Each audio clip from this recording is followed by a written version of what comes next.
It's okay. Off your mic. It's okay. Off your mic. Chai! Now wow, people wey suppose talk truth to power don't off mic.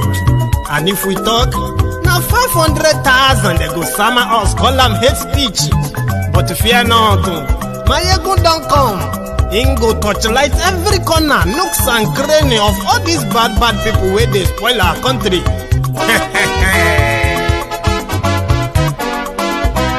So my people make we loud, oh, yo. Maiyegun don't come, oh, yo. My people make we shout, oh, yo. Maiyegun don't come, oh, yo.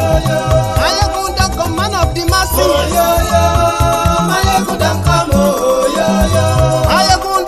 Politico, Maiyegun don't come, oh, this one not the off in mind. Maiyegun don't come, oh, and in the touchlight every corner. Maiyegun don't come, oh, okay, some people be they holla say they want the power. Them be promise us say we go get light and power. Them hustle sote they can't get the power. But now they know they do anything with the power. Every day, dollar just they get the higher power over naira. Still them talk say make we off mind. But thank God say Maiyegun don't come. So my people make you loud, oh, yo. Maiyegun don't come, oh, yo. My people make we shout, oh, yo. Maiyegun don't come, oh, yo. Maiyegun don't come, man of the masses, oh, yo. Maiyegun don't come, oh, yo. MaiyegunDiary Politico, oh, yo. Maiyegun don't come, oh, yo. This one not the off in mind, oh, yo. Maiyegun don't come, oh, yo. Person where they do evil, no one make person talk. Them say that Maiyegun, that man too they talk. He too they talk. Say MaiyegunDiary, he they hot like pepper. But every day then they take money in bulk. Woman picking, they the street they hawk. Still them talk say make we no talk. But thank God say Maiyegun don't come. So my people make you loud, oh, yo. Maiyegun don't come, oh, yo. My people make you shout, oh, yo. Maiyegun don't come, oh, yo. Maiyegun don't come, man of the masses, oh, yo. Maiyegun don't come, oh, yo. MaiyegunDiary Politico.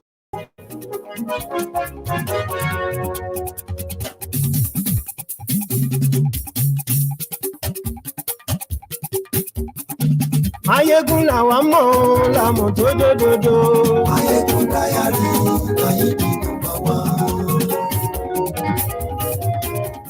Hello there. Làmọ̀ tó dòdòdò. MaiyegunDiary, Maiyegun ti dé o, ọ̀rẹ́ ara yìí. MaiyegunDiary. Good afternoon to you, good evening to you, and good morning to you from wherever you are watching from. This is Maiyegun Live. Àṣírí ọ̀jẹ̀lú kì í bò níbẹ̀ o. Bó bá ṣe eré, àní Maiyegun máa wí.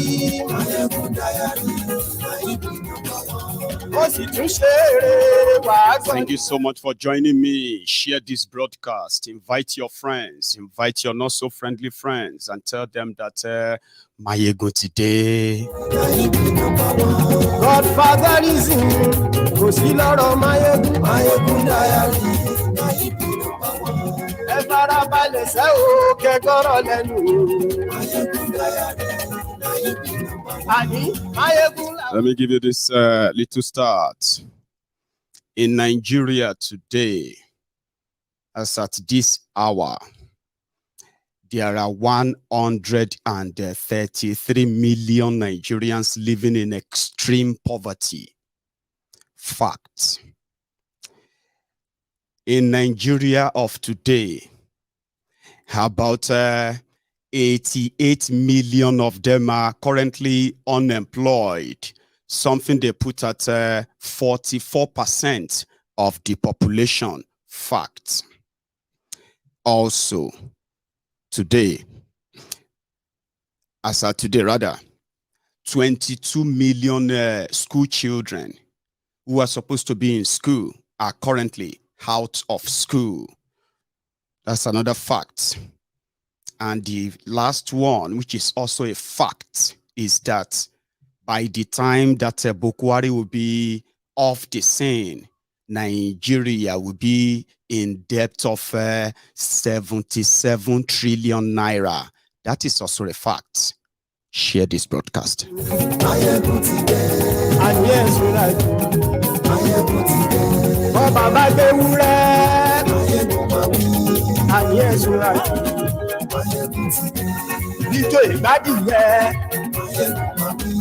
and yes, we like something happened in Ojota today. I am going to share that with you as well.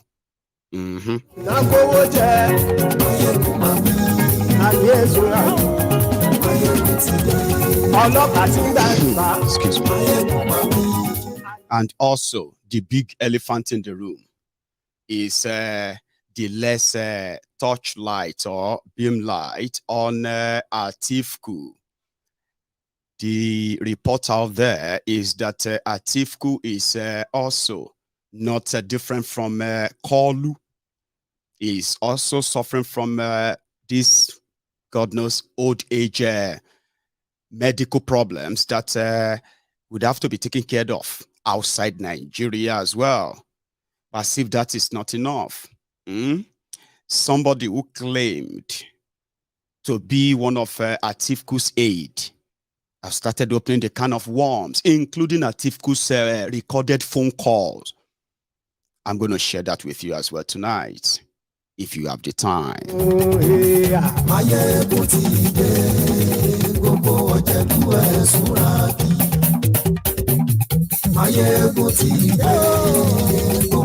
We shall also spend a time or a moment listening to the town hall conversation where Obi and his vice were actually, held in a town hall meeting, should I say, where real questions were asked and some answers were given too, something for the perspective, as well as what happened in Asaba, the same thing that happened in Warri, all in the political scene or at the political scene today shall be touched before we all call it a night. So share this broadcast, invite those you think should be here, and we're going to start in a moment.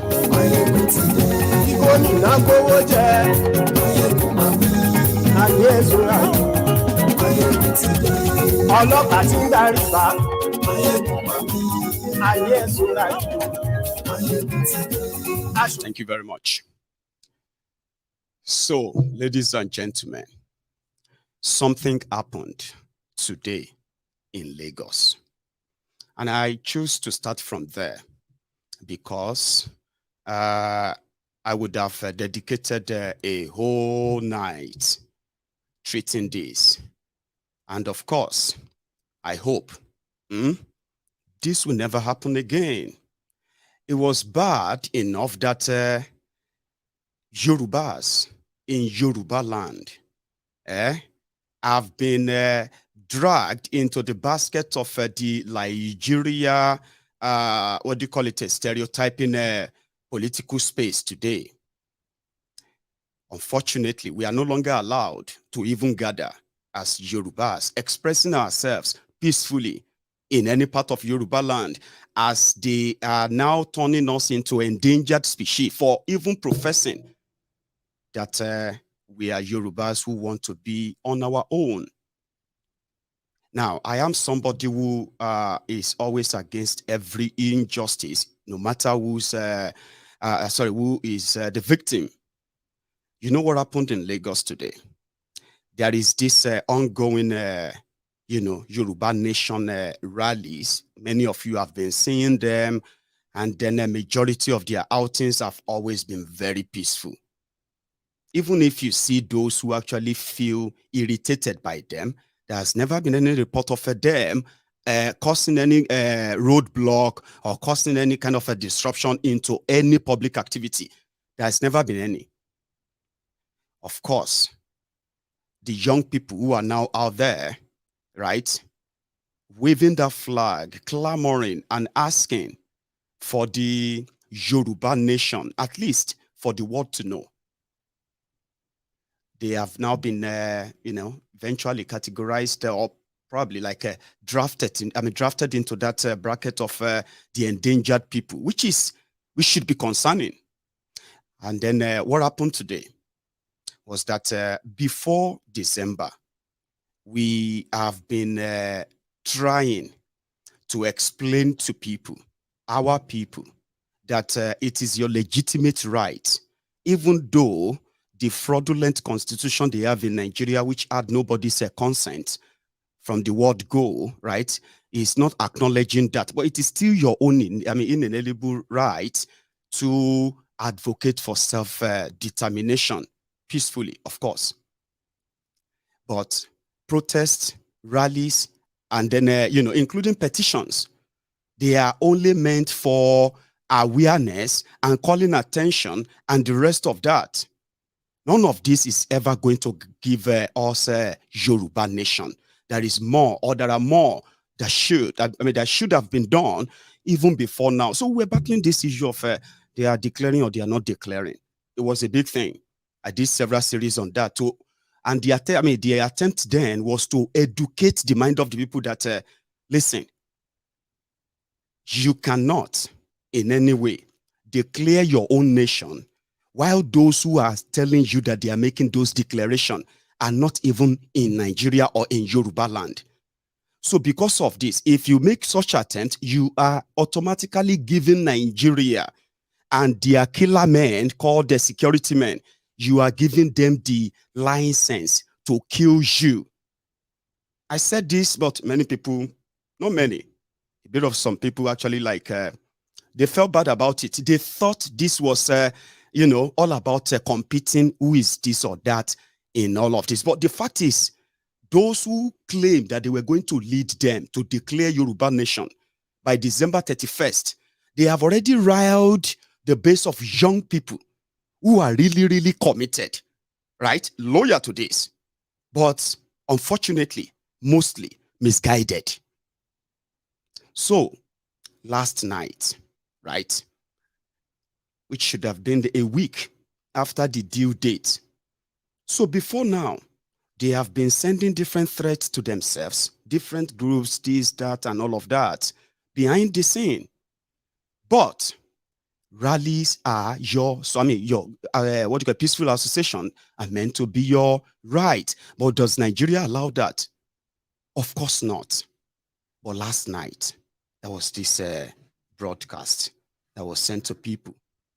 And it was coming from a quarter, an unexpected one, but it did come out to ask people to come out today, okay, in Lagos. Gather together, show the world in your millions that we are done with Nigeria and we want our nation and all that. Listen to this voice. It's in Yoruba. Yeah, baba mi, mama mi. Orúkọ mi ni Sunday Adéyẹmọ tí gbogbo yín mọ̀ sí Sunday Igboho. Mo kí ọmọdé, mo kí àgbà, mo kẹ́yin brother, mo kẹ́yin sister mi.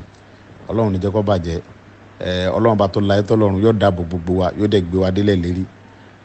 Mo fẹ́ kí gbogbo wa kẹ́ jẹ́ kí a jáde ká túyàyà ní ọ̀la ọjọ́ Monday on the 9 January 2023. Mo fẹ́ kẹ́ jẹ́ ká jáde síta ní ìlú Èkó, ká jáde gidi gan.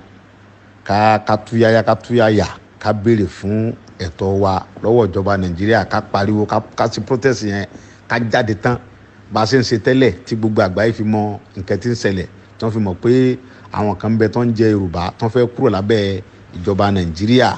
Ọlọ́run níjọ́ rẹ̀ wá o. Mo fẹ́ kẹ́ jẹ́ ká jáde bá ṣe ń jáde tẹ́lẹ̀ yẹn, kérò jáde tán ká pariwo. So eléyìí yóò jẹ́ kí gbogbo àgbáyé kan lè rí wa, kan lè mọ̀ pé yes, àwọn kan bẹ tó ń jẹ Yorùbá tí ìjọba Nàìjíríà ń fìyà jẹ, tí wọ́n láwọn ò fẹ́ bá ìjọba Nàìjíríà ṣe mọ́, wọn ò lè ràn wá lọ́wọ́. Ní nǹkan kan Ọlọ́run la ní, níbọn àládàá. So ariwo tá a bá ń pa yìí, mo mọ̀ pé Olúwa ó gbọ́ ariwo wa, yóò sì gbọ́ àròyé wa, yóò sì jẹ́ kí gbogbo àwọn àgbáyé kún lè ràn wá lọ́wọ́. Ọlọ́run ní jẹ́ kójú tì wá o.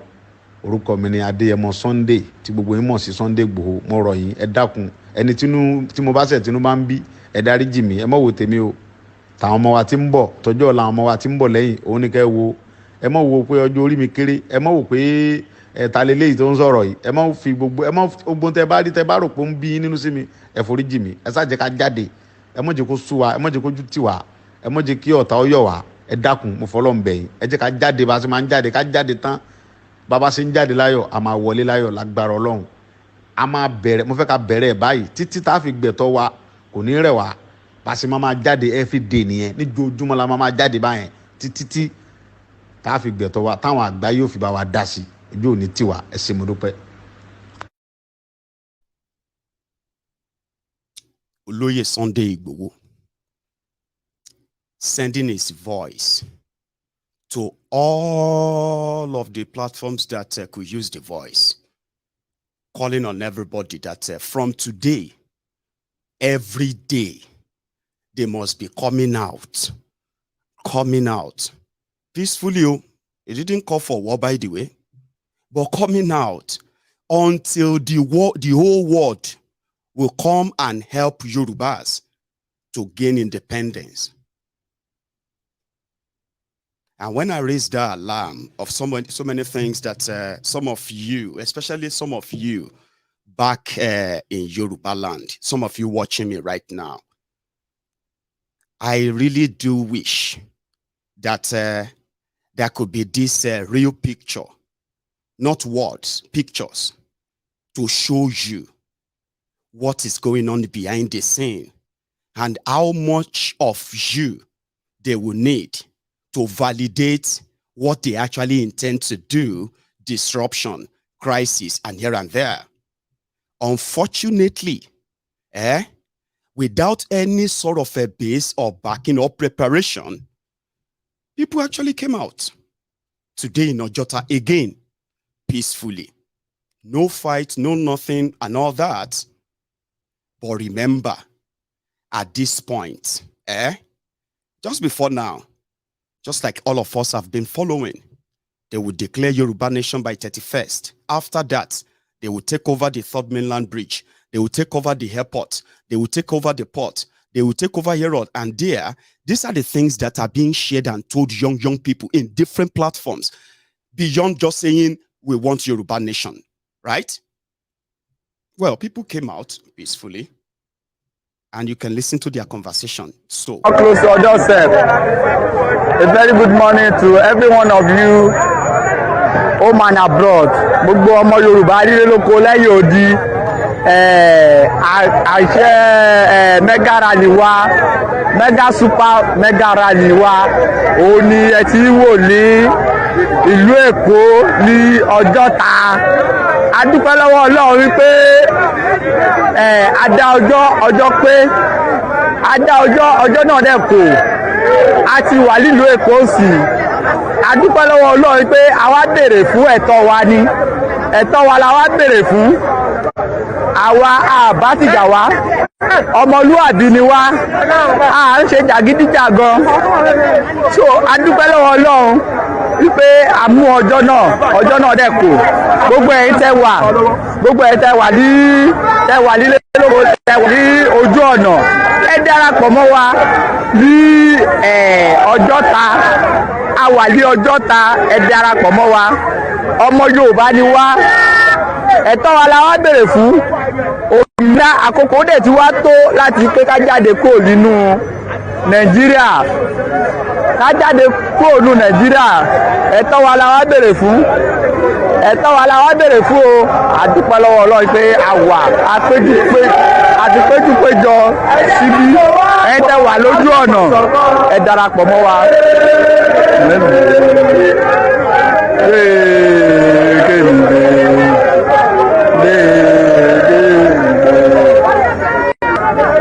We are asking for self-determination. À ń ṣe àdàlúrú, a kì í ṣe apààyàn. Ẹ̀tọ́ wa la wá béèrè fún. Àwa béèrè fún ẹ̀tọ́ wa ní àkókò dẹ̀ tí wá tó kí ìjọba Nàìjíríà kó fún Yorùbá ní òmìnira. Àkókò ti tó láti pé kó fún wa ní òmìnira tó bá fún wa ní òmìnira àwa ò ní wọlé ẹ máa rí wa ní gbogbo state. Which is normal, peaceful. You know what I mean? People can stage what is called sit out. I'll give you an example. Here in Glasgow, when you go to some of our major hospitals, right? Outside the hospitals, you will see people in the cold, freezing cold. When it is raining, they will sit just opposite the hospital, protesting against abortion or something else in the health sector.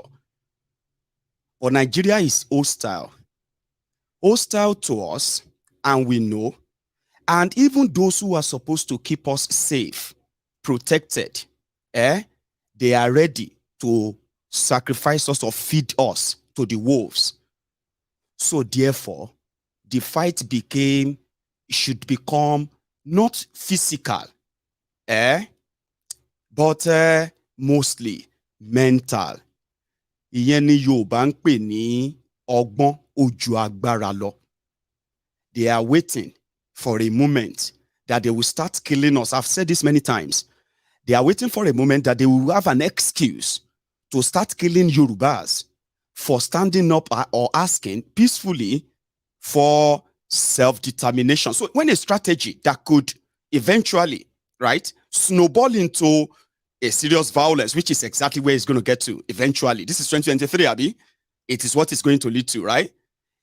When you continue to make yourself the what do you call it? The prey of the predators, putting the mark behind your back without any solid base of pushing back, it is called counterproductive. As usual, the bloody criminal Nigeria police, they felt offended by that gathering. And guess what? They started shooting them. There was no fight, there was no complaint of them disrupting traffic or anything. They were gathering on the side, and the police started shooting them from far. The field pass, so nobody field pass everywhere, just stand still. You know, if you go Ojota is bloody like this. OPC versus policeman, who go win this battle? Now today, I know say film where they do now real thing. You know, that they shoot person, gun no penetrate, you know, enter, and they carry knife. They shoot police. As police, they shoot them, close contact, gun no penetrate you. Just do. Like seriously.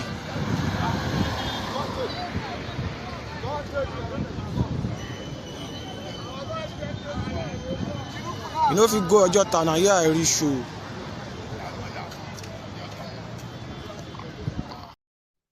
That was somebody witnessing from far, a distance. But there was somebody who was like, kind of a little bit closer, who shot this one. This is a video of Ikorodu Road. This is Ojota, as you can see. I'm in Ojota bus stop. There is a standstill of every vehicle. They say a lot of boys are fighting for Yoruba nation. The whole road is blocked. Everywhere is blocked. They are burning a lot of cars. They say they are burning a lot of cars coming from Ikorodu Road. In fact, a lot of RRS are using leg to move towards. Now, that is another one, right? But here is the real one for somebody who was part of the Yorubas, young Yorubas who gathered at Ojota today and got attacked by the Nigerian police, and 2 people got killed. Please, viewer discretion is advised for this clip, okay? Which could be a little bit distressful for some people. I'll do my best to quickly cut off anywhere that I believe is more distressful or somehow. But the moment the shooting really got intensified, at that point, bullets started flying and bodies started falling. This guy captured that in that moment.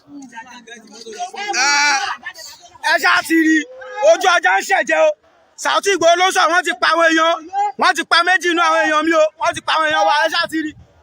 Wọ́n ti pa méjì nínú àwọn èèyàn wa o. Ṣé ti rí òun lélẹ́yìí o. Wọ́n ti pa àwọn èèyàn wa o. Straight bullet ẹ ojú mọ́ ẹpọ́n Ọlọ́run ló pa wá. Straight bullet náà yín o. Wọ́n ti pa àwọn èèyàn wa o ẹ ṣá ti rí. Ẹ ti rí mọ́tò yà máa sún ni. Òun láti ń sún yẹn. Ẹ ti rí wọ́n ti pa àwọn èèyàn wa o. Wọ́n ti pa àwọn èèyàn wa o. Ìkọ́lé eléyìí o. Ìkọ́lé eléyìí wọ́n ti pé eléyìí o. Ṣé rí wọ́n ti pa. Wọ́n ti pa àwọn location fún wọn náà. Wọ́n ti pa o. Ogun ti dé o. Ogun ti dé lẹ́yìn òbá kẹ́ máa gbọ́ o. Ogun ti dé o. Wọ́n ti pa àwọn èèyàn wa Lagos State o. Ìgbòho ṣà.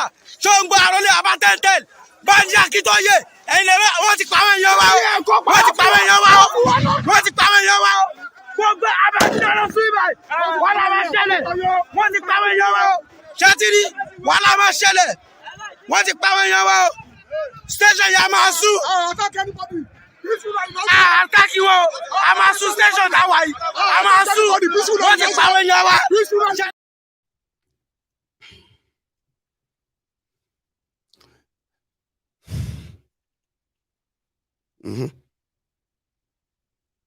So they shot at them.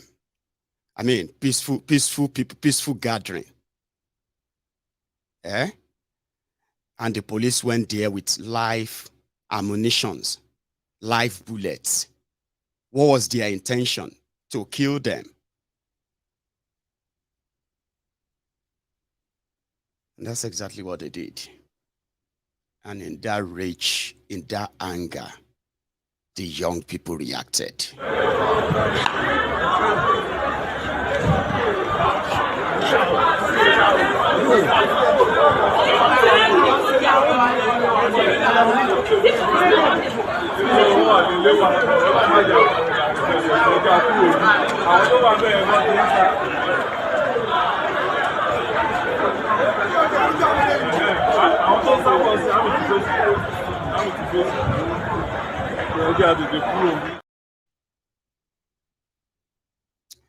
So it became more bloody.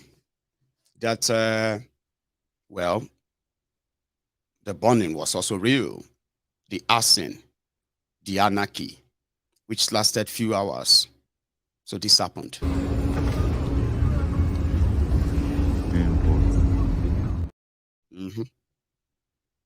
And this.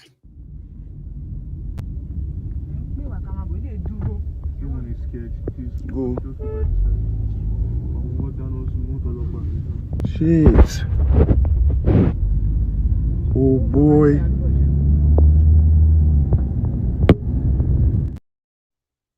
So at the end of the day, what will happen is that the young people in Yoruba land, they are going to be pushed as well, okay?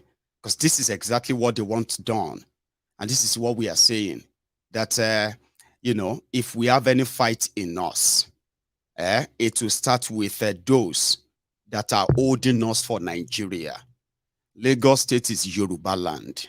So are many other states in Yoruba land as well, where all of them are hostile to the young people and the old people as well, the Yorubas, home and abroad, asking that the Yorubas part of Nigeria of today would need to be renegotiated as Yorubas want to leave. Now, this has become something that those who are more hostile to us, those who are supposed to keep us safe, in Yoruba land, those people were not gathering somewhere in Kaduna. They are not gathering somewhere in Owerri. They gathered in Lagos, but they are endangered. So if people say, oh, we need to continue to go out there and do all of this, what they are not telling you is that it is just a certain stage for what is still to come. Many of you are going to be radicalized this way. You're going to lose your friends. They're going to jail some of you. And at the end of the day, you realize that those who are nudging you on, they actually have no resources to really back you up. They are actually going to milk it, build on the misery that they will lead you into. That's what I was saying the other time. I believe that it's actually out of hand already. Yeah, it's already out of hand. When people get killed for what they believe in, it becomes something else.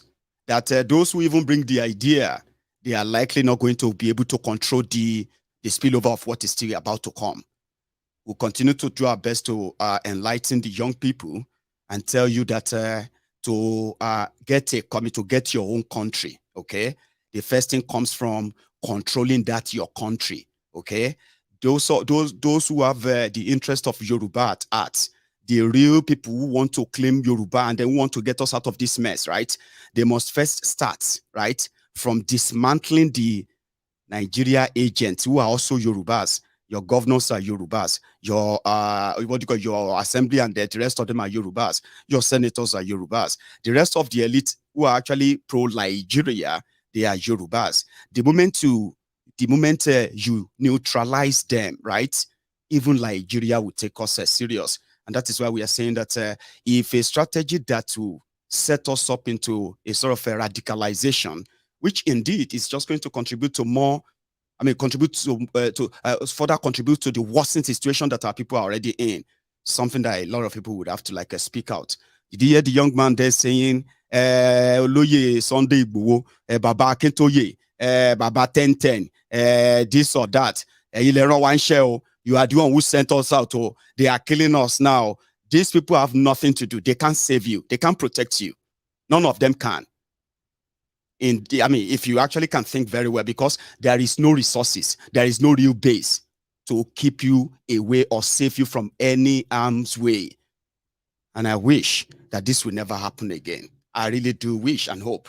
So my condolences to the families of those who are going to be grieving right now. We have heard that 4 people have also been arrested by this murderous Nigerian police.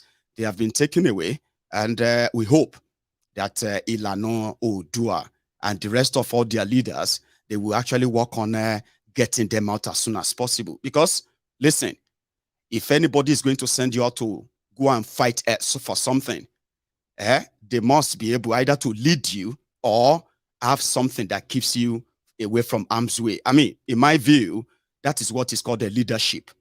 Okay? It is not do as I say. It is do as do as I do. That's what I call leadership. Now, let's go on now a moment, to Atiku says scandal. Listen to this guy, which is the writer of this chart. The guy who said he's a former aide to Atiku, the scandal. My name is Michael Atumugu, former media aide and facilitator to Alhaji Atiku Abubakar. I'm here to issue a very firm note of warning to his spokespersons and aides. I was there before some of you, and I'm more competent and meticulous than the most of you. This series is a battle for the redemption of the soul of Nigeria. It's nothing personal. And this is why, out of respect for the cordial relationship I used to have with His Excellency, I am holding and will continue to hold back evidences that are capable of tearing the very fabric of this nation. Things that the Waziri himself has said, plans that he has had that will be detrimental to the well-being of Nigerians. I'll hold back most of those things and only speak to Nigerians about the things that can guide them, help them understand why they should not vote for Atiku for president of Nigeria. If any one of you, however, comes at me, defames my character, then there will be the greatest unleashing of evidence Nigeria has ever witnessed since 1960. Of course, I know that the attempts will be made on my life. You can kill me. It's all good. But Nigeria is more important than one person, than this individual. And this is why my lawyers have been well briefed. In the event of my death, if anything touches a strand of hair on my body, then my lawyers will unleash everything in my arsenal. Do not aggravate issues for Atiku by aggravating me. I have thought about this long and hard before I decided to speak up. I've been silent for a long time, but I have children. All of my viewers have children. You have families that will be affected if you make the wrong choice in 2023. In all good conscience, I will not sit back and let this happen without speaking about what I know. I will once again say to Nigerians that as you watch and listen to the sequels to this first episode, make decisions that will be good for you, your family, and the future of this country. Alhaji Atiku Abubakar is not that person to vote for. And I say this because I know it. Thank you. All right. That young man, well, released a statement which you just listened to. But it didn't stop there. Okay? Nothing really that he says that is in any way new. But it seems that being an in-house person, and what he is privy to, which I believe is actually so little to what Atiku is really involved in, then this is valid. Okay? Currently, Atiku is in London, where, according to him, is it is the UK government that invited him to come for God knows what. And then others says that Atiku, who has been in Dubai since December, is not also medically okay. He is in London for medical treatment before coming back for the last lap of his political campaign in Nigeria.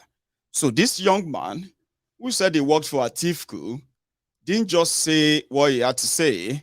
He actually released what is meant to be Atiku's phone conversation. I mean, listen to this.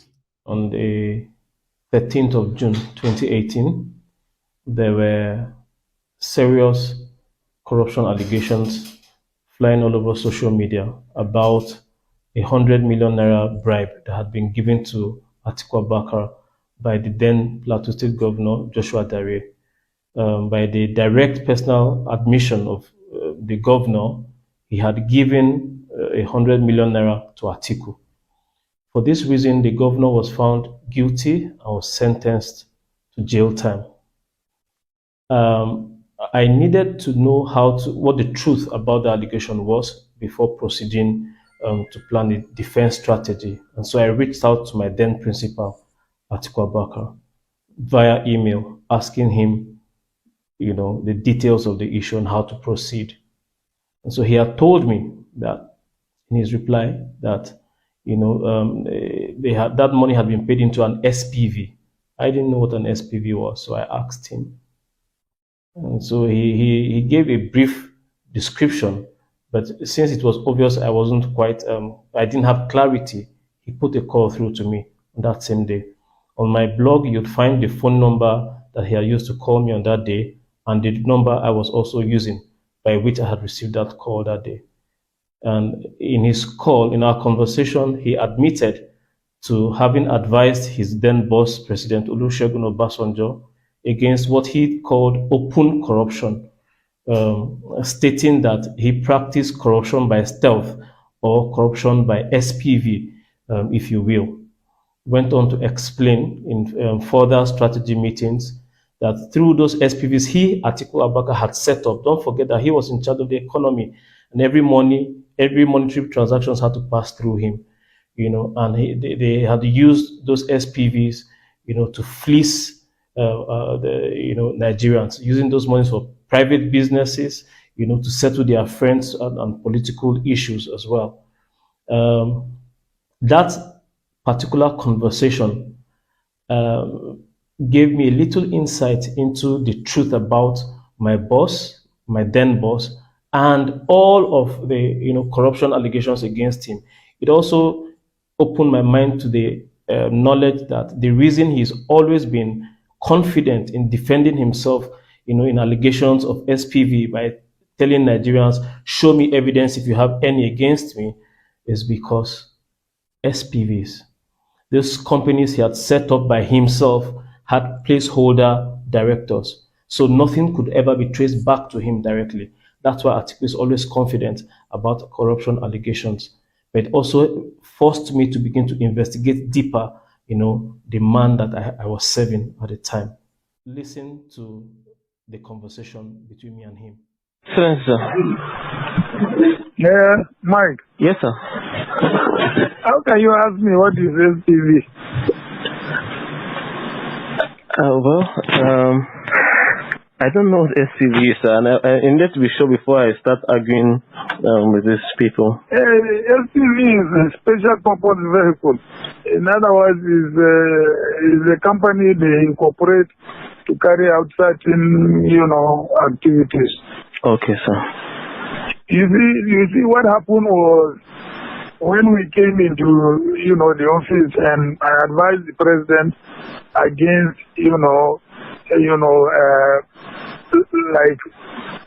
open corruption. Yes, sir.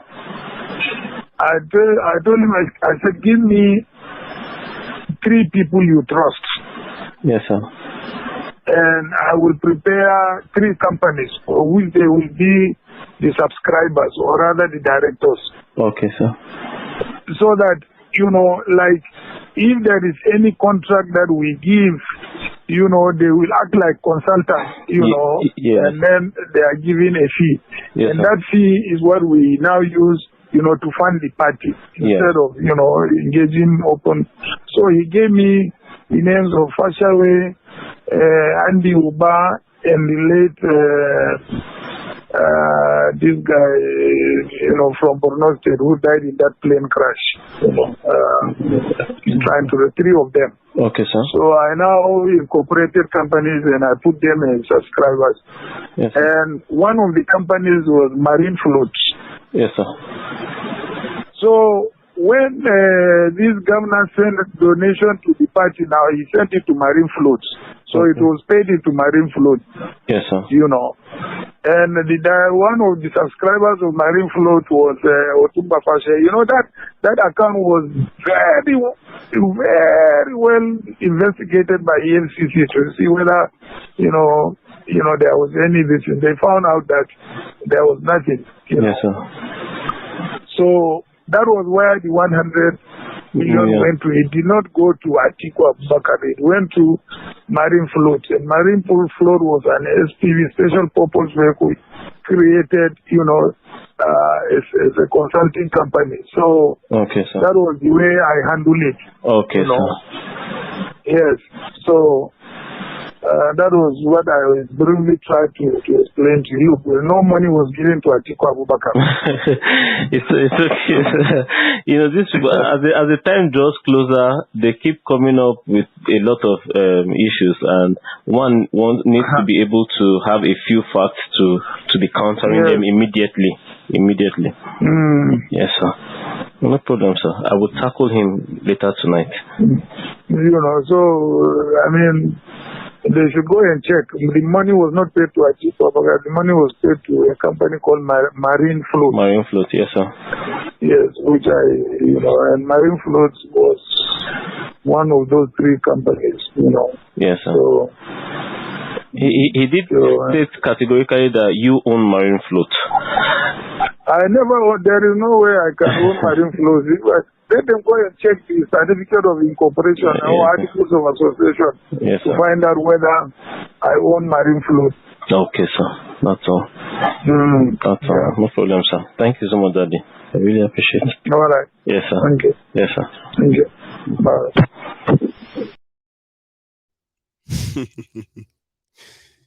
Atiku Abubakar.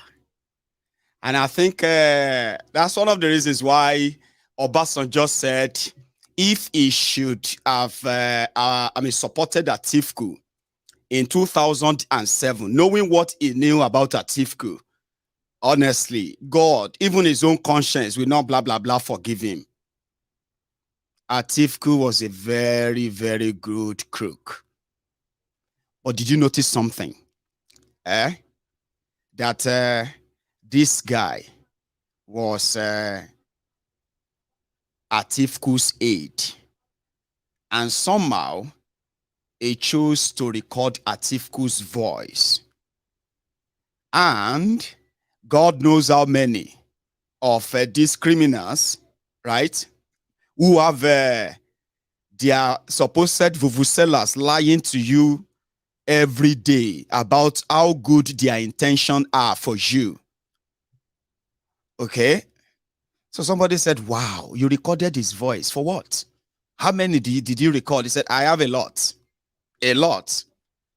Confession to corruption, that all this while, people around Atiku have been going to jail. Some of them have been making deals in Nigeria, outside Nigeria. And all of this while, Atiku is still, always loaded with billions and billions to run for president every 4 years since 2007.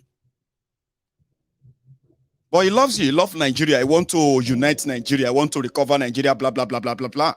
And there are young people, old men and women that believe them. They sold everything truly. But it seems that the deal is off. For those who are doubting, the guy actually, according to this letter, he indeed worked for Atiku. Sure you get. So he was appointed officially to work for Atiku. That's his name, Michael Achimugu. So, and he said, if anything happened to him, if they kill him, his lawyers will release more information. You know what I mean? To stop Atiku from being your president. But somebody passed the message to Dino Keneri Melaye. That's a Keneri Dino. And his own response is just, as usual, a jester. Which kind media aid? Media aid for where? Media aid. Where is appointment letter? Let him tell us one publication that he made on behalf of Atiku Abubakar. I beg, I know they talk to all these small 419 Yahoo boys where they look for something.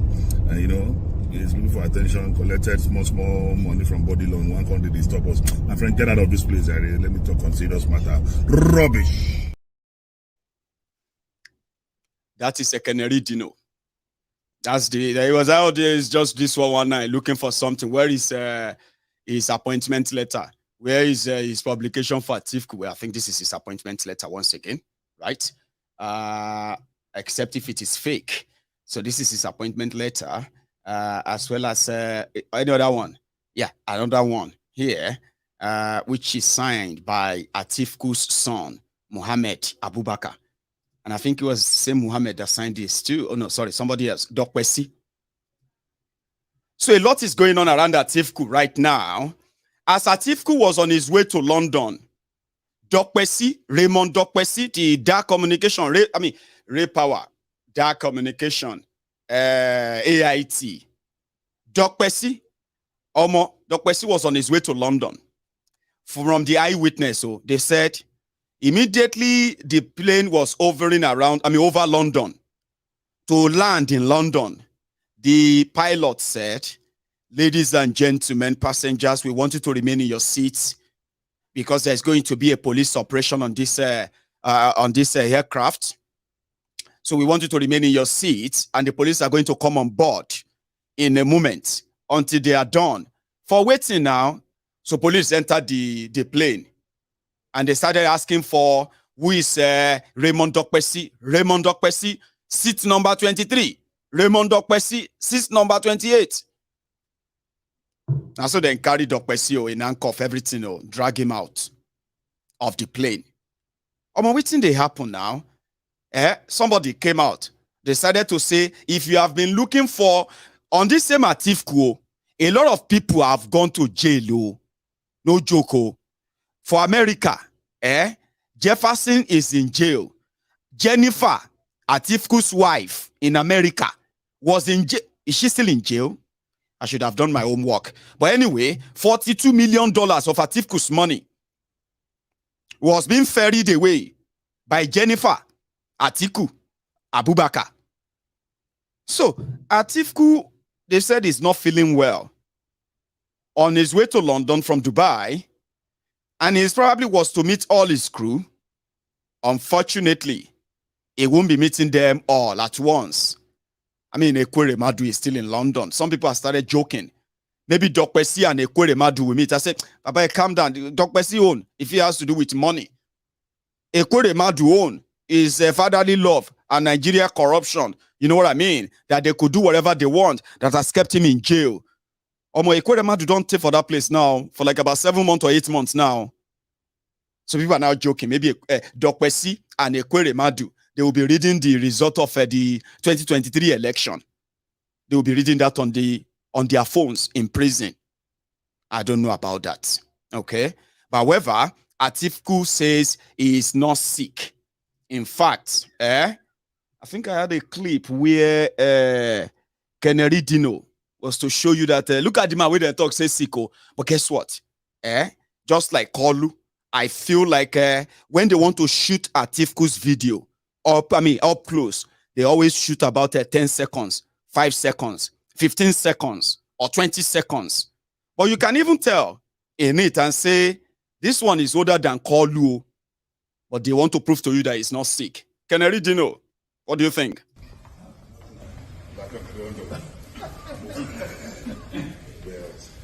That's my daddy, the next president. I'm in between these two. Why are they calling them? Why are they all calling them our daddy? Daddy. You know, I mean, our daddy, you know what I mean? It reeks of hypocrisy. You know, the usual, the typical Nigerians putting up a face, a facade, show off, just making up appearances. But did you see that? They are always like keeping the camera away. Show us everything. We are in digital age today. Somebody said he can't wait for Wike's episode. Mr. Taiwo Oladele, even with a Wike right now, it seemed that everybody is being cautious. It was in Ibadan. And they couldn't tell them that, listen, don't vote for Atiku. We are going to tell you who to vote for. But they said, that one. As it is, we are all waiting. The drama is still ahead anyway. But talking about 2023, Kolu and Bokwari, they were both out today in Yola, Atiku's state, where reluctant Bokwari was there. And apart from, people actually say he was reluctantly, adopting Tifnumbu instead of him to now say, vote for APC from top to bottom. From top to bottom. He didn't do that. Let me take you to Yola. What happened in Yola today? I think it was, I don't know, it doesn't matter. Somebody arrived first in Yola. But this is Bokwari's arrival.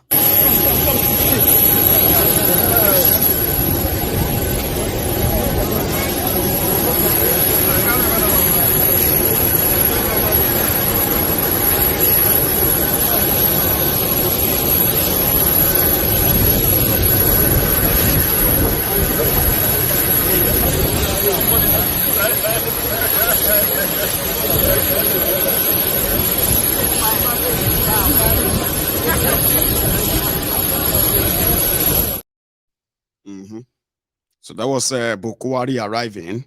Then Kolu also arrived. Let me see if I still have that clip of Kolu's arrival in Yola. So it was like the arrival of the who is who. Bokwari is in town. Sai barbarians are always going to be out. And according to Pastor Adeboye, you gather. Or I pay, you gather. Another person come, he pay, you gather. I think for the first time, they felt like they wish Bokwari has been following them everywhere, the same way he promised. But he didn't. But anyway, Kolu's arrival.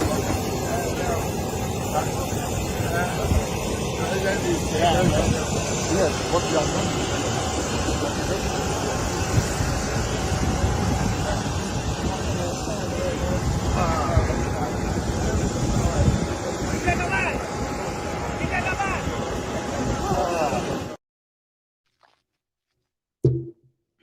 So that means you can see all the private jets, governors, business one, all of that. So eventually they had to take a convoy into town of Yola.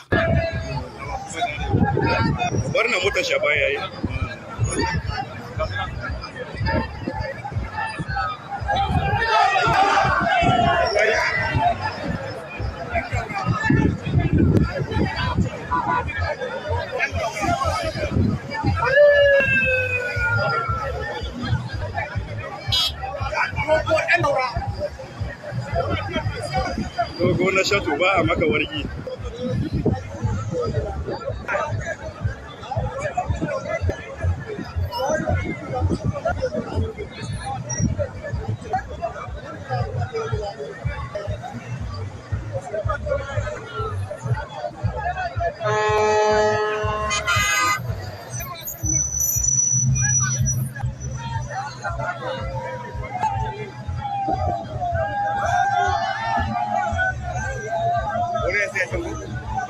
Wani zai ce shi za a kira shi haka ne. A Buhari ba, Buhari ya wuce kai da sarki. Zai ya same su wannan. Ba duka za su je fadan sarki.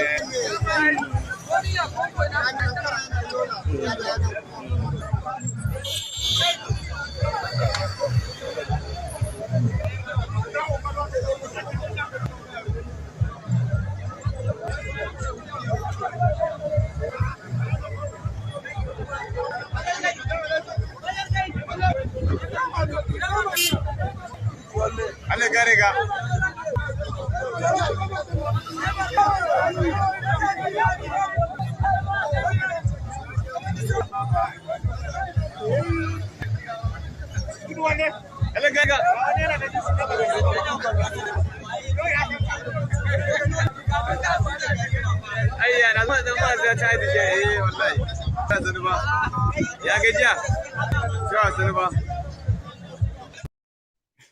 Anyways, it's just convoy of cars, okay? Them going. And then at the venue, I mean, as usual, rowdy noise and all of that. I mean,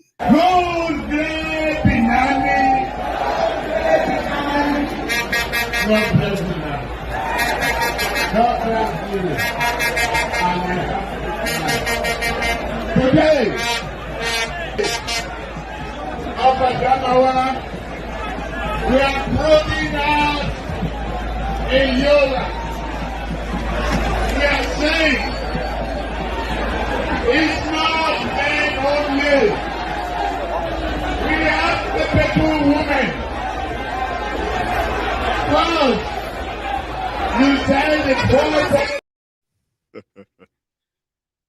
You see the part where some people are like facing the other side and all of that, but it was just what it was. And there are more. Look at this one. Our presidential candidate is also a former governor. I don't want courage to fail me, otherwise I would have gone all the way to the top. But I will stop here.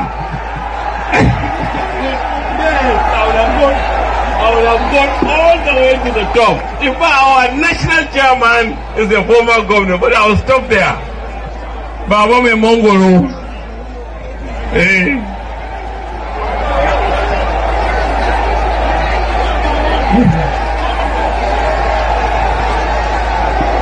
Yau mun kira kowa.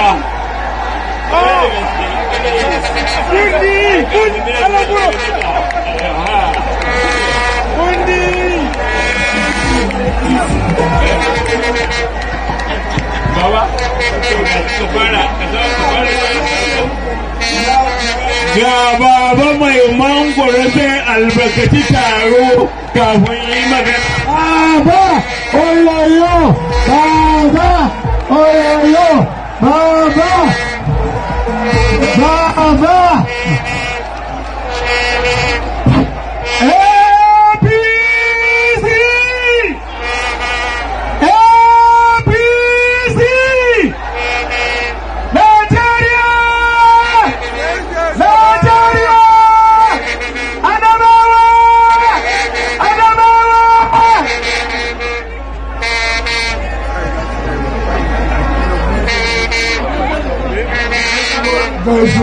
Gaisuwa. Allah cika mana burin mu na alheri.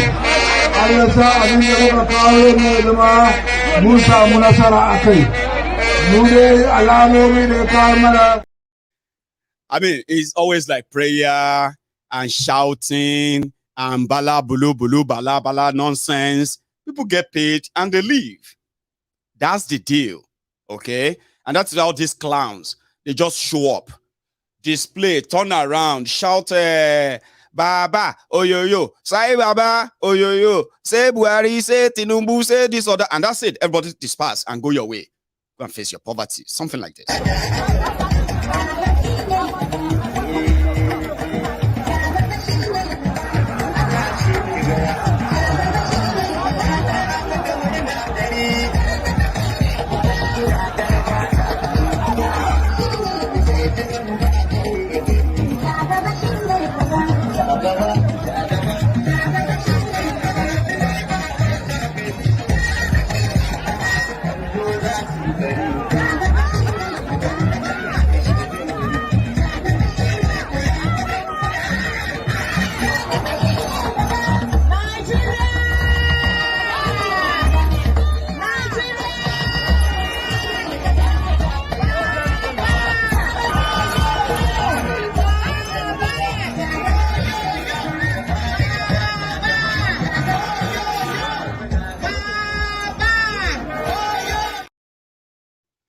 Abike doing what do you call it? Abike overdue. Hi. At least if Kolu become president, Abike will no longer be chased out of uncompleted building in Abuja, where she's managing to act as somebody who has an office. By pandemic, it's a pandemic. You know that story?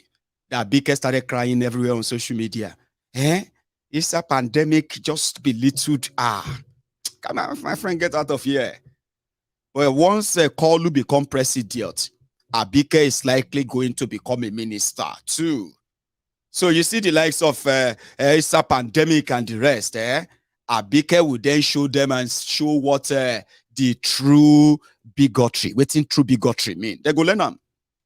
So the mama did overdo. Also hard, also tough. But let me tell you something. After the whole fanfare and the rest, this also happened. And you'll be wondering, how? Why? I mean, look at those people. It was a very successful This happened immediately. APC, Egbekegbe left.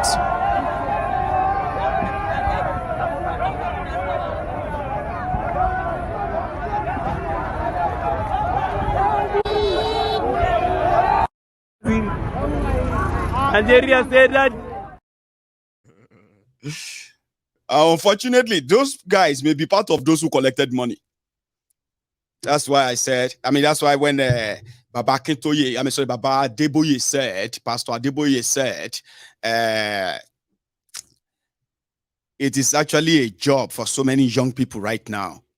When when it comes to political rallies here and there, that is some people's survivor money this time that they are facing hell in Nigeria. Those guys may be part of those who collected money. But the job is done. They are gonna be, hey, Dangaba, June Gaba, Dambaba, Damboroba, June Gaba, or whatever. That was what happened in Adamawa. On to the next one. But before we get to what happened in Asaba, where the obedient, as usual, they are what? They are showing off. They continue to remind us that it is not just social media. This is not just social media. This is not just about us not getting PVC and all of that stuff. They are more serious, they say. But the man that they are rooting for was on the hot seats, captured, or the Channels Television's town hall meeting, where Obi and his own vice were on the hot seat, answering questions, both physically, those who are there, and online. And I think he did the same thing today, this morning, at Brekete family, before he flew to Delta State, Asaba. I'll tell you the story of Delta State, Asaba, about the obedient before we wrap it up tonight. However, he was on the hot seat and they were asking him questions. Before I get to that, remember that guy that said that, Atiku's aide, former aide, that is bringing out this scandal, right? And, Keneri Melaye said, is just a 419, blah, blah, blah, blah, blah. Well, the guy has responded and he's promised that, don't worry, I get a lot. So it may just be like, he said, this is part one. So he responded to Dino just before we go to Channels Television, where Obi and Datti were answering questions on some major things. And you can have that time and watch if you like. And then there's actually a part where Datti cried. You know why? He said, simply because he's running to be a vice president of Nigeria, that the level of attack that he has received, including the attack and abuses on his own father, who died 30-something years ago. We'll get to that part anyway. The guy said, Dino, I wasn't talking to you. So, Dino Melaye, the eternal clown, a child in an adult body, the court jester of the Atiku dynasty, is a person being sent to malign me. You know, so of course, opportunity for drama, wear your Christmas suit, sit in a vehicle, you know, and then try to make light of serious issues. So, it's okay. But when I issued the warning yesterday, it wasn't for effect's sake. I meant what I said. Some comments regardless. I meant everything I said. And because of you who has refused to heed that warning, Dino Melaye, I am going to tomorrow release my affidavit so that my lawyers and the general public can use it for legal purposes. And I had initially intended, having listened to a few elders yesterday, to stop at episode 1. But because of you, what you have done, there will be episode 2, there will be episode 3, there will be episode 4, and a whole lot more coming ahead. As for your uninformed challenge to me to provide some letter of appointment, well, there's some up there for you to read. Based on my already existing personal and professional relationship with AA, these appointments were made proper. You can see the one signed by High Chief Dopesi. You can see the one by Atiku's son. When it comes to articles, nobody in this world wrote a higher number of articles about your principal than I did. Nobody comes close even. So I don't even need to answer that. You don't even know me. And so you come out and then call me a Yahoo boy, which is okay. Everybody gets called. Nobody in Nigeria has gotten called a 4-star more than your principal. More than your principal. So yeah, from tomorrow, Dino Melaye, because of you, this just got worse. Voila. You say, voila, just start to. So everybody, stay tuned. Oh, and me, your diary, the Geo here, I will keep the track and keep the record. Let's go to the Channels Television organized town hall meeting where Obi and Datti were on seats. This should excite the obedient, shouldn't it? And at the same time give you a perspective of the man that is now their leading presidential candidate in Nigeria. It seems to be overhyped, Abi. Maybe you can see why here, in my view, for perspective. Question has to do with the issue of removal of fuel subsidy. Considering that this current administration has said that by June 2023, the subsidy will be removed. Is it going to be your priority in your first 100 days in office? How sustainable is subsidy to the Nigerian economy? Thank you. Thank you, Gloria. Well, they have removed it. That's what they've done. But I can assure you, it will go immediately. Subsidy, I've said it before, is organized crime. And I cannot allow it to stay a day longer. What they're telling you is not what it is. Half of the subsidy that's been, what has been mentioned is not subsidy. First is that we consume the quantity that is not supposed to be consumed here. We are the same population with Pakistan. They consume below 50% of what we consume. So the first half, I will remove it and give those people who are drinking it water, because that's what they're supposed to drink, so we can save the money. 2, we will deal with the other remaining issue.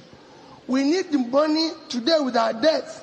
We need the money to be able to invest in a critical social development issues. Look at this year's budget. This year's budget, education, which is the highest since this government came, is about 2 trillion. Health, which is the highest since this government came, is about 1.5 trillion. Then infrastructure, which is road and everything, is about 1 trillion.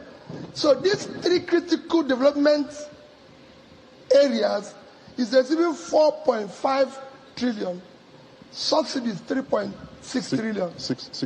No, half year. Okay. Half year 3.6. So every full year is about 7 trillion. Which country will invest more in subsidy than education and health and even roads?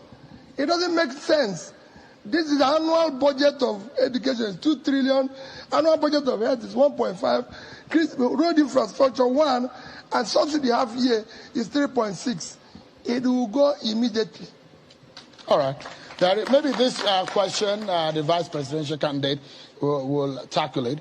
Latasha Ngube is on the microphone. Latasha, hi. Good evening, Your Excellency, Mr. Obi, Mr. Datti. It's a pleasure to be here. I'm a lifestyle, entertainment, human interest writer and editor, as well as a socio-political analyst.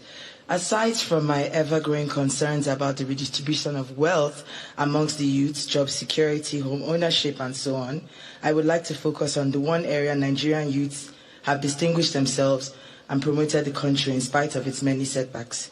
The entertainment industry has grown in leaps and bounds, with many international players moving in to cash in on our talent and creating millions of dollars and taking it away. What plans do you have when you're elected, or if you are elected, to scale the industry, create structure, and bring in everything we can and build Nigerian youths? Thank you. Thank you so much. That's a very double barrel in every sense. Youth-oriented and the economy also. Before I answer, let me once again appreciate the contribution of Nigerian youth in bringing Nigeria out to the world and actually adding so much value to our GDP. You see, the bedrock, education. If we raise the value, the quality of education that we give out, it will, from inside the industry, improve their work ethics and deliverables. The second thing is from the side of the economy. We have been speaking about boosting the disposable income of Nigerian families so that there's a little more room to consume on entertainment. I mean to spend on entertainment. And that is a huge boost that we can give to the industry. The rest are all tied to what Mr. President in waiting and what we've been discussing here. Power, security, an economy with all requisite infrastructure. Then, of course, by the time we're able to pass that message out that security in Nigeria has drastically improved, we will move a step forward to link Nigerian movie industry, Nollywood, with international movie centers. And by the way, it has pained us a lot during this World Cup season to sit and watch without Nigeria. When African Cup comes up next, like I said I would do with ASU, I will again plead with Mr. President to whoever is in charge of sports and youth development, ensure that all is done. We move mountains to bring African Cup to Nigeria. There is no way World Cup will be played without Nigeria. Nigeria has passed that. It will never happen again by the grace of God. This is entertainment. Sports is entertainment. And Nigerians, and then we're going to proliferate sports. Its infrastructure and the reward coming to the participants. Never will the salaries or allowances of Nigerian players be delayed by 1 hour. We will be there to ensure they are compensated and compensated over their own compensation. Link them with industries and companies. Raise their profile internationally. These are part of what we'll do. Okay. Please, if I can just revisit the last question. There is a variety of ways that Nigeria is being shortchanged from what Mr. President has called, the scam is a crime. Time will permit me to mention only two. You see, when there is a Ponzi scam like the subsidy, a very, very small group of super rich who do not consume Nigeria, they don't consume Nigerian food or anything that adds value or brings the money back. They exchange the money. By exchanging that money, they are depressing the Naira, which is a loss. And I have argued that any further depreciation in Naira is a direct assault to our national security. Then it is depriving a key area like security. Just imagine injecting, for example, 6.3 trillion on security and not on a scam called subsidy. Just imagine what it will do. And whenever you speak about amounts, look at, for example, if you say 5 trillion is going to be spent under a system like ours, look at 5 trillion to be between 30 to 40 trillion. Because right now the 5 trillion spent is giving you only 15 to 20% at best of the value of services and products and works that you're getting. Once, like I said again, group, personal and political interests are removed, without increasing any amount, you have increased the value of what you are getting. So when you speak about 5 trillion now, you're speaking about 30 to 40 trillion during our own time. All right. Let's wrap up quickly in just about 60 seconds on the economy, because I know. Sounded like giving the politicians the chance to lie to you. Abi? Well, we've been listening to a lot of them lately, haven't we? And you can smell it from far, but obedient will disagree with you. They believe every word is said. In fact, here is another interesting one, okay? You remember calling Obi stingy, that Atiku will sell your inheritance, sell Nigeria. Obi will make you suffer, go hungry, because he is a stingy person that will be saving money when you are going hungry. They actually asked him that question there. They said, you are stingy. What would he say? I think the highlight of what he said was that saving money in Nigeria, is saving money now a sin or a crime? Because this is what is getting back from the record that he saved money. You know what I mean? Listen to him. So which we're getting people would like you to comment on. One of your opponents has described you as a stingy man in one of the campaigns, and that you might find it difficult to get things done with that kind of character. How would you respond to that kind of statement? Well, very simple is that as governor of Anambra State, between the year 2000 and year 2015, the only measure of development that is known globally is Millennium Development Goals. This is a standard benchmark. If you check, when I became governor in 2006, we started implementing it in 2008. So we are late by 7 years. By the time Nigeria is stopped in 2015, Anambra was #1. And that includes, I was #1 in education. This is by UNDP, not by Nigeria. By UNDP, I was #1 in education. By Nigeria and WAEC, I was #1. I won Bill Gates Prize in health. This is again not Nigeria that marked it.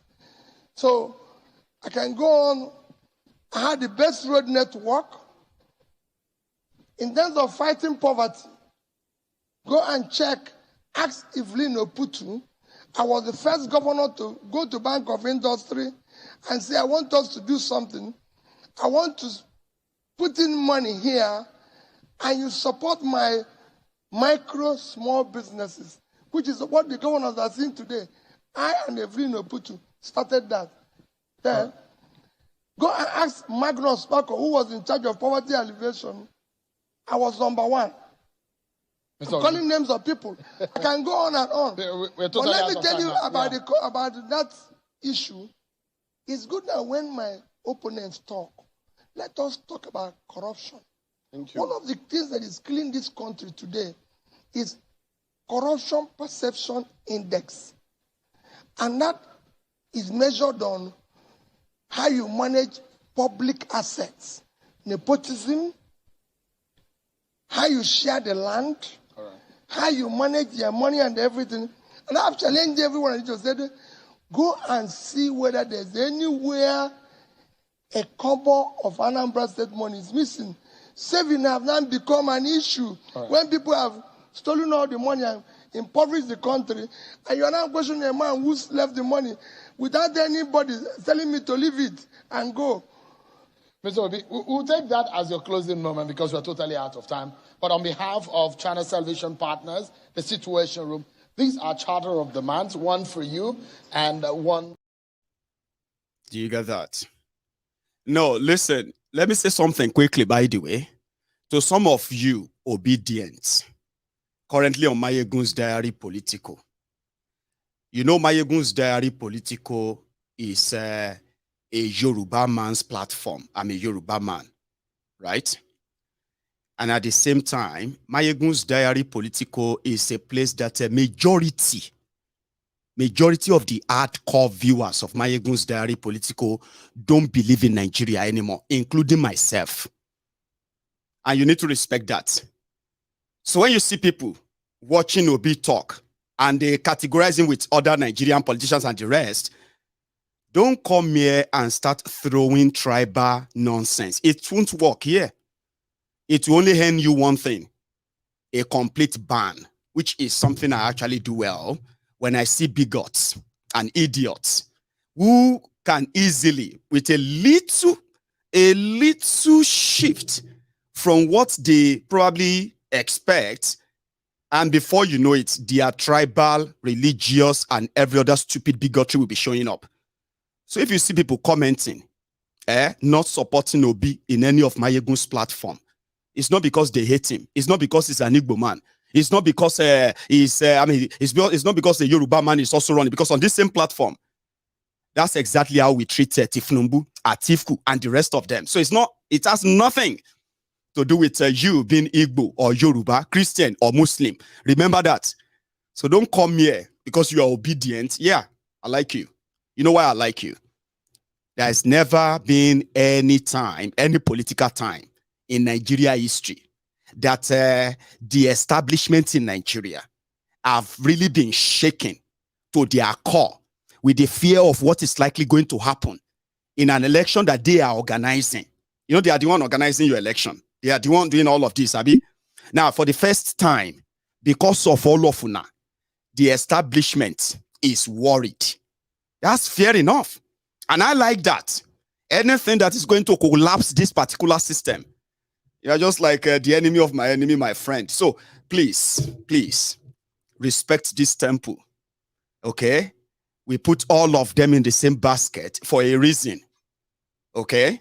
Please don't get it twisted. It doesn't make any of us or many of us supporters of Obi. Okay? But we are not against you per se, because you are just like their torment and their karma. So we just want to see how this goes.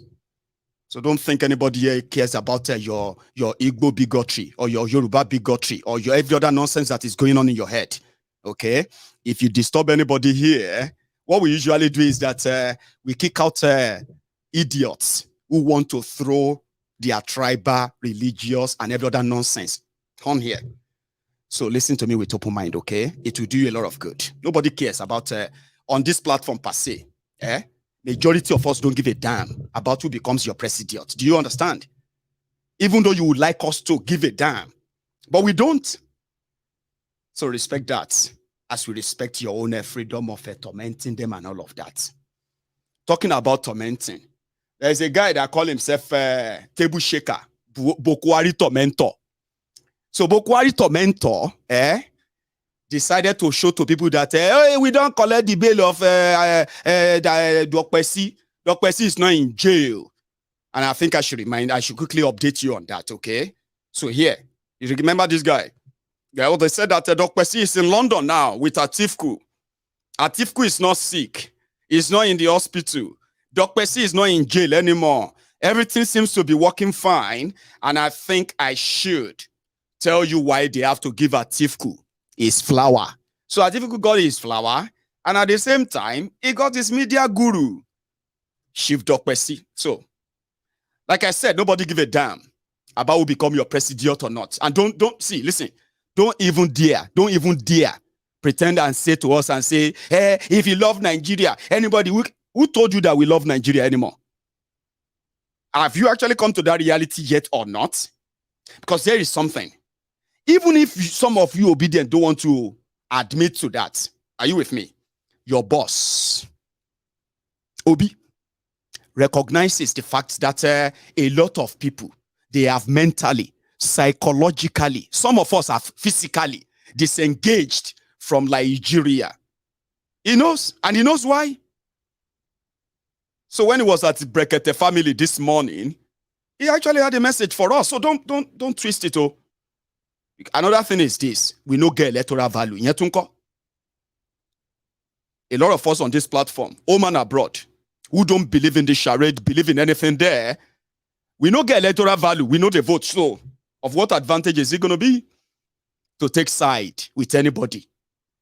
But for me, codedly, I want to make you push this thing to the end so that this anger, this rage, what they see everywhere, it will make proper sense for the real thing that the establishment themselves are so scared of. And my job is that, okay? So don't worry. Somehow, everybody is taking the heat, by the way, at a point when the vice presidential candidate to Obi, a question was asked him, and seriously, the guy actually got emotional. Nigeria tough. Nigeria mad, Goni. The job, anytime when you try to say you want to save Nigeria or you want to, whatever, any good intention you think you have about Nigeria, the first thing is that there is a way Nigeria will break you. And that's one thing I don't want to subject myself into. Rather, I will stay away and wait for the time that everybody will come to their senses and say, all of us, they go our separate ways. But remember this Ahmed Datti, in Papa from Mauritania. And then, long story short, it's not been a good one. But being with Obi, being with Obi, I mean, that could be forgiven. He's a Nigerian. As he be, so everybody is a Nigerian. But when you say, come and define who is a Nigerian, there's no real definition of who is a Nigerian. There's nothing that actually says this is what makes you a Nigerian, other than what you told yourself that make you Nigerian. All this Wahala, a big man. Baba quickly added a small Jara drama. You know what I mean? Like, how could they be doing this to me? They insulted my father. Can you believe that? However, me and my family have been paying a huge price for my attempts to save Nigeria, to rescue Nigeria. They sent all sorts of people after me. I would have been a lot happier if only they stopped at me as an individual. But, the thing that I was able to sort with the presidential and vice presidential candidate, I ended up suffering from a much lesser level. 35 years ago at least, our dad of blessed memory passed away. No one ever insulted him until I joined elections for presidency. This is not fair. No one ever insulted. It doesn't happen anywhere in the world. You don't insult people's parents or their families. It doesn't happen. It's a huge price for anyone to pay. Anybody? Sorry about that. I know it's a bit emotional. Sorry about that. Let's get. So sorry. Ahmed, Datti, very sorry. There is actually something that somebody said, which I believe really got to him. Do you know who said something to him? Femi Kayode. Let me see if I still have the copy of Femi Kayode's tweet. Okay, I don't anymore. I'm sorry. I would have shared that with you right away. He said Ahmed Datti is a cow lover. Alumajiri from Mauritania, be Mauritius. I keep mixing them together and they are not in the same place anyway. You know what I'm saying? There is somebody that should be locked up in a cow's pen, and chained there, and boxed together after that, and just sent him back to where he came from. That one is saying he want to be vice president of Nigeria. What an audacity! Let Nufani Kayode. You be like say that thing got to Datti. Which level now? On top say I won't contest election. I won't rescue Nigeria. Mr. Rescuer. Why? I say, see, I was a little boy. Since I have been hearing that, if you want to know the history of your father, your father's father, which is your grandfather, the history of your mother, and that of our own mother, grandmother, as your grandmother was this or that in this area, and that's how he met your father, your grandfather, who was this or that, and you'll be like, on top waiting now. Waiting now. Maybe I just say I won't be. You the craze. It just say we don't know you. So that issue probably prepare more. It is even a different ball game when you finally even become that president or that vice president. Now a different level again. It will come be like, say, maybe election don't finish. Oh, my election not the finish. Finish in Nigeria. We know they agree. We know get anything in common. Let's live our different ways so that when we use language to talk, some people will say, you know that thing where you want to talk in Yoruba, you know, say everybody go be against them. In this country, you can't say that. It's not good. But in Nigeria, you can say anything. When they say, oh yeah, what do you think he said? By the time somebody is going to interpret it for you, they have watered it down or they have increased it. You will never get the full meaning. Now, we have 500 languages like that in Nigeria. Where we say we don't understand ourselves. What do you think we all have? Anger, rage, and all that. We can never understand ourselves. So you better actually get prepared. But Obi has something to say in his own businessman. I will sit down with them and discuss with them. But he acknowledges why a lot of people are disconnecting with Nigeria. A lot of you that are currently trying to be reconnected with anything Nigeria right now. Some of you are doing so because of this obedient Obi movement and the whole trending stuff, Abi. After the whole election, if the thing no go Obi way, a lot of you are trying to form, advisory council everywhere. Maiyegun, let us, you see, to get a Yoruba nation, to get your this and that, you need to have a. Baba, I know, but do you believe what you are saying? That to have a conversation around going our separate ways, we need to pursue these criminals away first. Do you believe that? I don't. I would love to see that too. I would love to see it. But this guy had something to say this morning at Brekete Family, I think in Abuja. Okay. Let's talk about Biafra. Biafran war ceased to exist 52 years ago. And it remains so. I'm a Nigerian. I contest as a Nigerian. I've said that those who are agitating, be it those who are agitating in southwest, in southeast, in the north, everywhere. There's agitations everywhere. Because today, because of the injustice, unfairness, marginalization, poverty, call it any name, people are bound to agitate. If in your house you do the same thing, people will agitate. I said I'll consult and discuss with all of them. But not in anything. A new Nigeria is what I want to build. And people will be proud. And everybody will live in it. That's why I said that I've solved the problem of the North. I've solved the problem of the Southwest, Southeast, and everything. I want Nigerians to move around with their passport, happy that they're Nigerians. We must bring back that. I've traveled all over the world. I've shown an example everywhere. And I've done it as the governor. I will negotiate with them. I'm not going to kill them. I'm not going to shoot them. I'm not going to criminalize them. That's all I heard in that, Abi. Promises and promises that can only be fulfilled if you have the power to do so. I mean, some said that it is an empath. I mean, a government that has empathy for the people. A government that actually won't feel comfortable shooting and killing you as young as they are doing to you right now in Nigeria. But you know something? There are some of our brothers and sisters from Biafra land that will say, Maiyegun hold my cup. You don't forget Akusu SARS. You don't forget, what's that one called? Oji River. The bodies of young people killed by the SARS, police, and I said, well, you wouldn't say it was the one supervising that and killing them. Say, Maiyegun forget. I said, okay, fine, please. So obedient believe that he's never going to be brutal. He's never going to be a murderous person. There's so much they are hoping on. And I bet you, when you go out there, they are continually to prove that it is not just social media.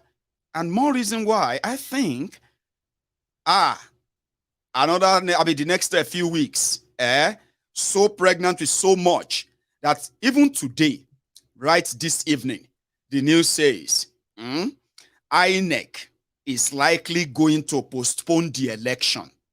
I don't know if you have read that, Abi, but before that, a news came and they said, Peter Obi and the Obedient are going to Delta. And you know that Delta State, the person who is the governor of Delta State, the state of James Sibori, the London returning thief, who is the godfather of the plutocracy that the people of Delta State have been bedeviled with. Their godfather and his godson, Okowa. Some of you, you pay a lot of attention to what is going on in Lagos. Godfatherism of Tifnumbu. If you go to Delta, you go fear. I never see things, but I don't want to talk about that. Okay?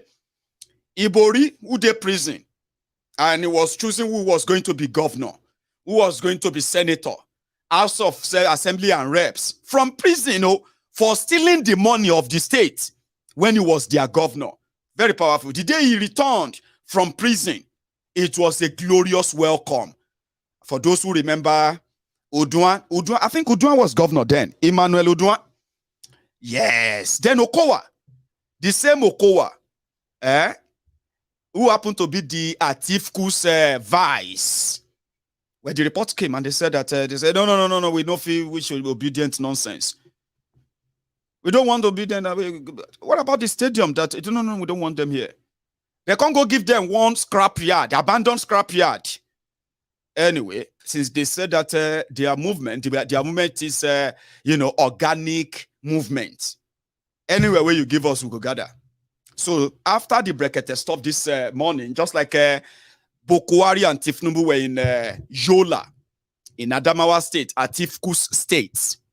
Obi and his Obedient, they were already. Now, what happened is that for the first time, they actually had their campaign in two places, Asaba and Warri, right? I got some clips, just for your view, okay? This time.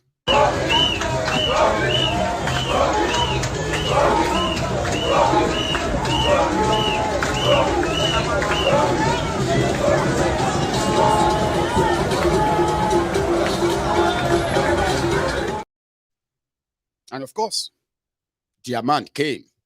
And when he landed, I think it was in Asaba. Oh, yeah, I think so. First.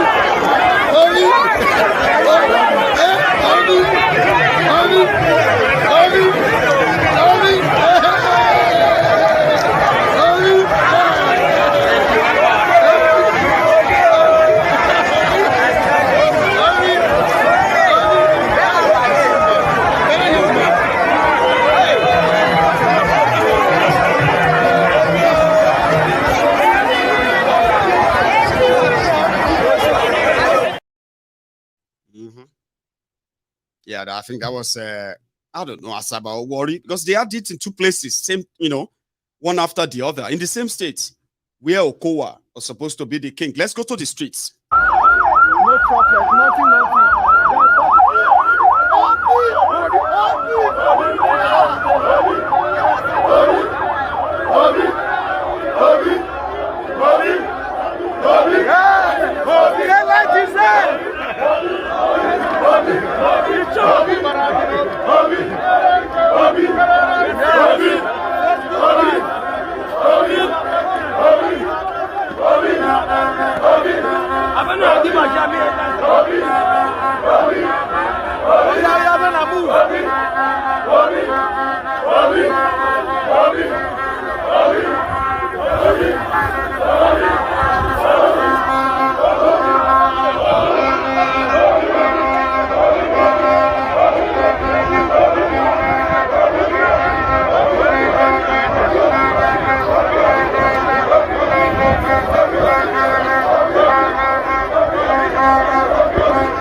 So have you all seen that every time you are on social media and you say this OB serve is not, this OB is not good, and you see about 30 replies.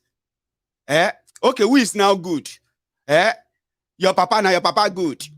I mean, they're supposed to use condom. If your mama use all those people will go attack you, obedient and everywhere. Now them you see there, so they are real low. If anybody is still telling you that they are just on social media or this or that, my brother, I like to tell you the truth so that you are prepared. Something is not shocking you to the point that a lot of people today are so scared to even express themselves when they talk about OB on social media. You know why? Because the obedient that you are seeing are coming after you with different name, John Aga, and your last Stewart, and all those ones, they are real. And that's exactly as they are on social media, making sure that, as they call it, pressing the neck of the people who have made their life miserable, that they believe OB is going to fix. So if you are typing, this OB is going nowhere, and somebody just can say, now your papa know they go anywhere. Say, who be this Olori Bruku who just said something? You are a madman. This one are weary now. This one don't enter market now. Baba, you die. And all those people will go. These are the frustrated, angered, disappointed Nigerians. Let me respect you now. Nigerians. Somehow, who have now connected their anger, frustration. It's like when you say there's something called stress ball. Stress ball. If you don't want to break bottles, if you don't want to break people's head, if you don't want to punch anybody for face as you are angry waiting Nigeria they do you. I mean, Nigeria is doing you a lot right now. There's so much shege going around. You know that, Abi? Now, if you don't want to be blamed for anger, this or that, then you need something called stress ball. What you do is that stress ball is like when every time you are so angry to smash something, you hold the stress ball, you squeeze it harder, the harder you can. Squeeze it and squeeze it. You are still angry, but you are suppressing it and managing it. That's exactly what I think I am saying inside the obedience. Obedient. I may be wrong, but I have seen enough to tell me that the reasons why the man who said it is an insult for him to even mention Peter Obi's name, they are waiting crowned Kolu, who is waiting to be inaugurated as the person after Bokwari. The reason why the same man who said it is an insult for me. That one where they talk statistics. Now statistics we go shop. Eventually he had to come out and mention his name. That one called Obi Stingy. All of these things are real. Forget all what these sellers are telling you on social media. So obedience movement to some of these frustrated, angry Nigerians is like the stress ball of their anger. If you no give them waiting they want, now Nigeria they go squeeze. That's my wish. I may be wrong. And of course, I am always very much ready to be wrong. I don't want to be right. Sometimes. All the time I also want to be right. That if Obi, with this level this whole thing is going, if they finally muzzle all of you out, in a typical Nigeria way, it is like taking away your stress ball. What you go do? Take a look again. I don't know, maybe this one has Saba again. I've been a worry, it no matter. Then be obedient. The love is massive in worry. The love is massive in worry. Obi for president. Obi for president. Life in worry.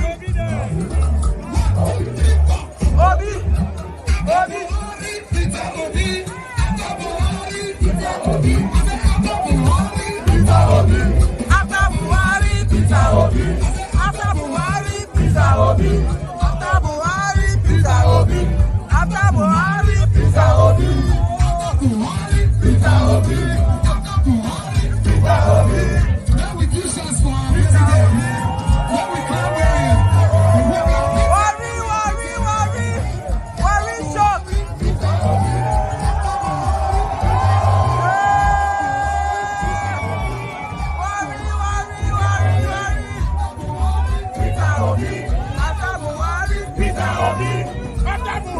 Peter Obi. You can see the joy. You can see the love. The people are just afraid. They have said yes to Peter Obi. They have said yes to the next president of the Federal Republic of Nigeria. What are you waiting for? What are you waiting for? Go and pick up your PVC. Hey! Go and pick up your PVC.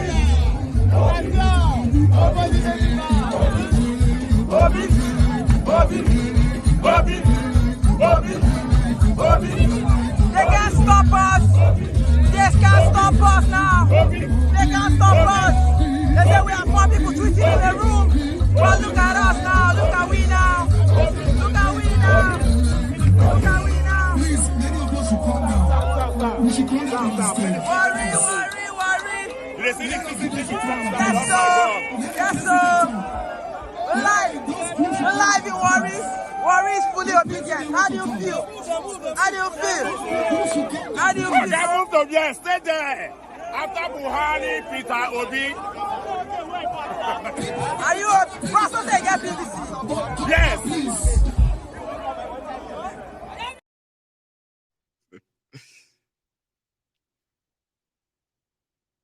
So, they are the ingredient of revolution once they squeeze Peter Obi from their hand. But it's actually fun to watch. Yeah, it is. Let's see how far they maintain that. Here again, I think this is also worry.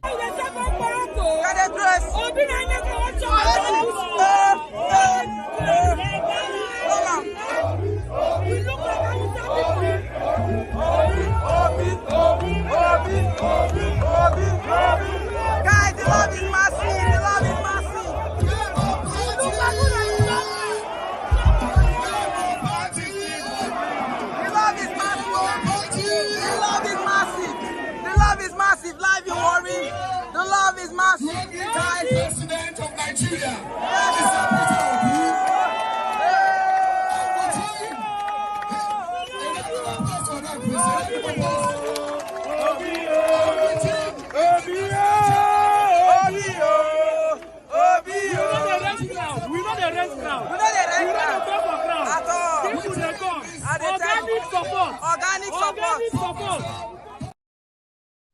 Organic support. Okay. Anyway, it was there on this short clip captured. Okay. Let's have that on record too. What did he tell them when he got to see them? Like everyone else. This one. Don't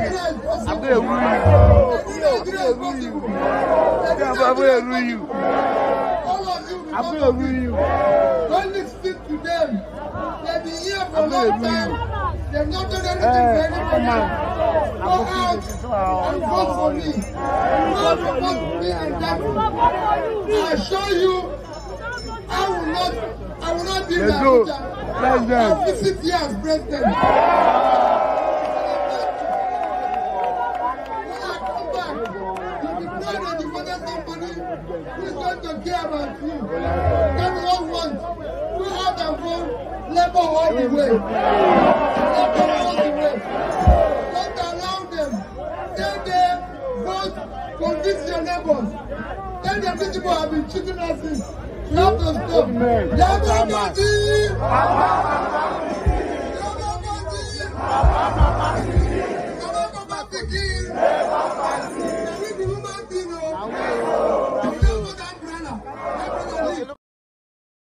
Yeah.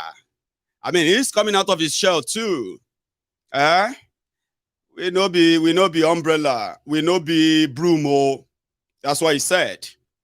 And guess what? One of the things that is also coming to light now is that could the attention and the support that Atiku got in 2019, could it have come from the association he had with Obi or something? Because here is Obi, here is Atiku, and we can tell what is going on all around there both.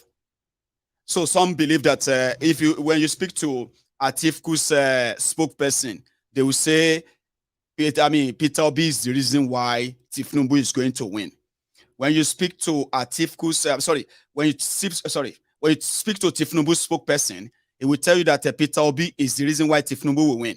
When you speak to Atiku's person, it will tell you that Peter Obi is the reason why Atiku will win. Because, you know what I mean? It's because Obi will divide this or that. Anyway, I'll show you that video. He added this too as well when he was in Warri.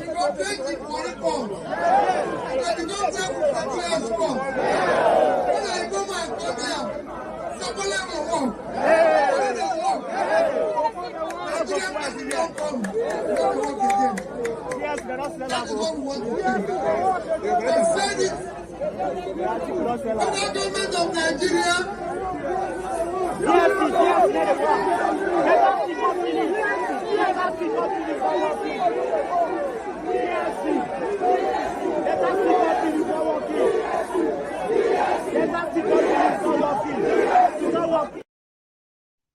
Yeah. But like I said, everybody has an opinion and all that about this year's charade, including myself. But when you talk and when you ask Keyamo about it, or if you ask, what's that guy's name? The one for Atiku. Balabulaba. I'm sorry, I can't remember his name, but you know him. This guy. Peter Obi is the biggest reason Asiwaju will win this election. Only Peter Obi is the reason why Atiku will win the election against APC. They play. Just they play. They play. Just they play. Those are the obedient. You know what I mean? Whatever happens. Like I said. And I like it. I like the way Director Scott put it. You see, in this year 2023 election and all that, people like us, we no get any dog in this fight. We are just spectators, who are likely going to help punters, to also leverage on what is expected to happen if they happen. Do you understand? So we no get, me, Maiyegun, I no get any dog in this your fight. And I bet you, 80 to 90% of the people on the Temple of Truth here, we don't give a damn about what happened in your election or who becomes what, as much as you do. I mean, as much as you might think. We don't give a damn.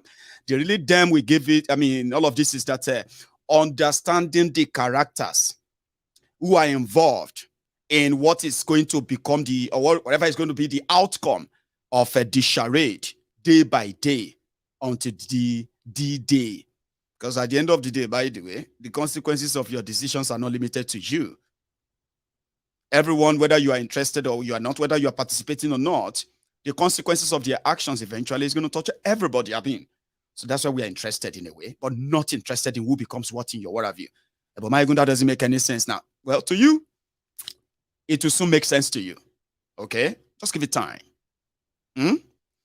Some are saying they won't have to need a gun or a bullet or a shield or anything at all except PVC. And it can't become like, say, the PVC itself don't sound like gun, especially in southern part of Nigeria, where a lot of you have now been spurred to rise and then be part of this. Show your anger by getting PVC, they say. A lot of you have registered, and a lot of his stories have been developing, because the people you want to fight, they seems to kind of defend themselves even before the start of the fight. A lot of you are going through this right now, Abi, all over the place, mostly in southern Nigeria. Look at what they are doing to people here in Ojota. Ajomoni Senior Grammar School. People are here since 5 o'clock and they are being frustrated up to now. The INEC officials are not working. They keep people here. Look at the hundreds, thousands of people here waiting to collect their PVC. After they will say people are not collecting their PVC, but they are the one not giving the people their PVC. Look at how frustrated people are here, waiting for their PVC. Some of them are here since 5 o'clock. Some of them have been here since Monday. Nothing. They are here. The INEC officials came late, and up to now, they are giving people number. And up to now, they are not working, they are not serving. Nobody have collected his PVC up to this time as I'm talking to you. This is about 1 o'clock. Up to now, they have done nothing. Look at the crowd here waiting to collect their PVC. What is difficult in giving people their PVC?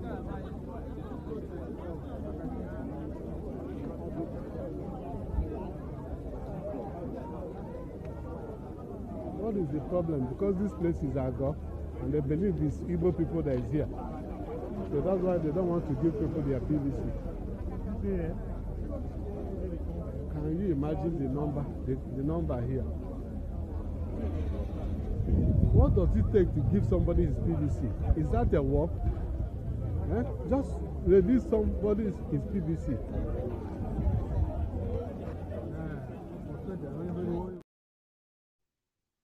Everything in Nigeria is war. Somebody is asking, is it a war? What do you mean by is it not a war? I don't believe that if you don't struggle, if you don't suffer, if you don't sweat for something where you go take your hand, do yourself, and then a thumbprint for criminals who don't give a damn about whatever they say to you during elections anyway. So suffer. That's why people say, suffer, no, they tire you. They say, no, we have to work hard. We have to. I say, okay. Good luck with that. And I really wish you good luck, by the way. I'm not even like, it's not even like a joke. Because you're going to need it. You will need it. Because with the characters like this one, they know they would have to devise other means of how to curb you or cut you.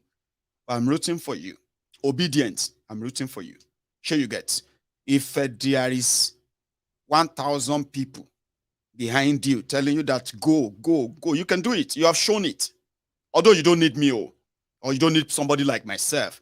I know they vote and I know they ask people to vote. I'm sorry. Sure you get.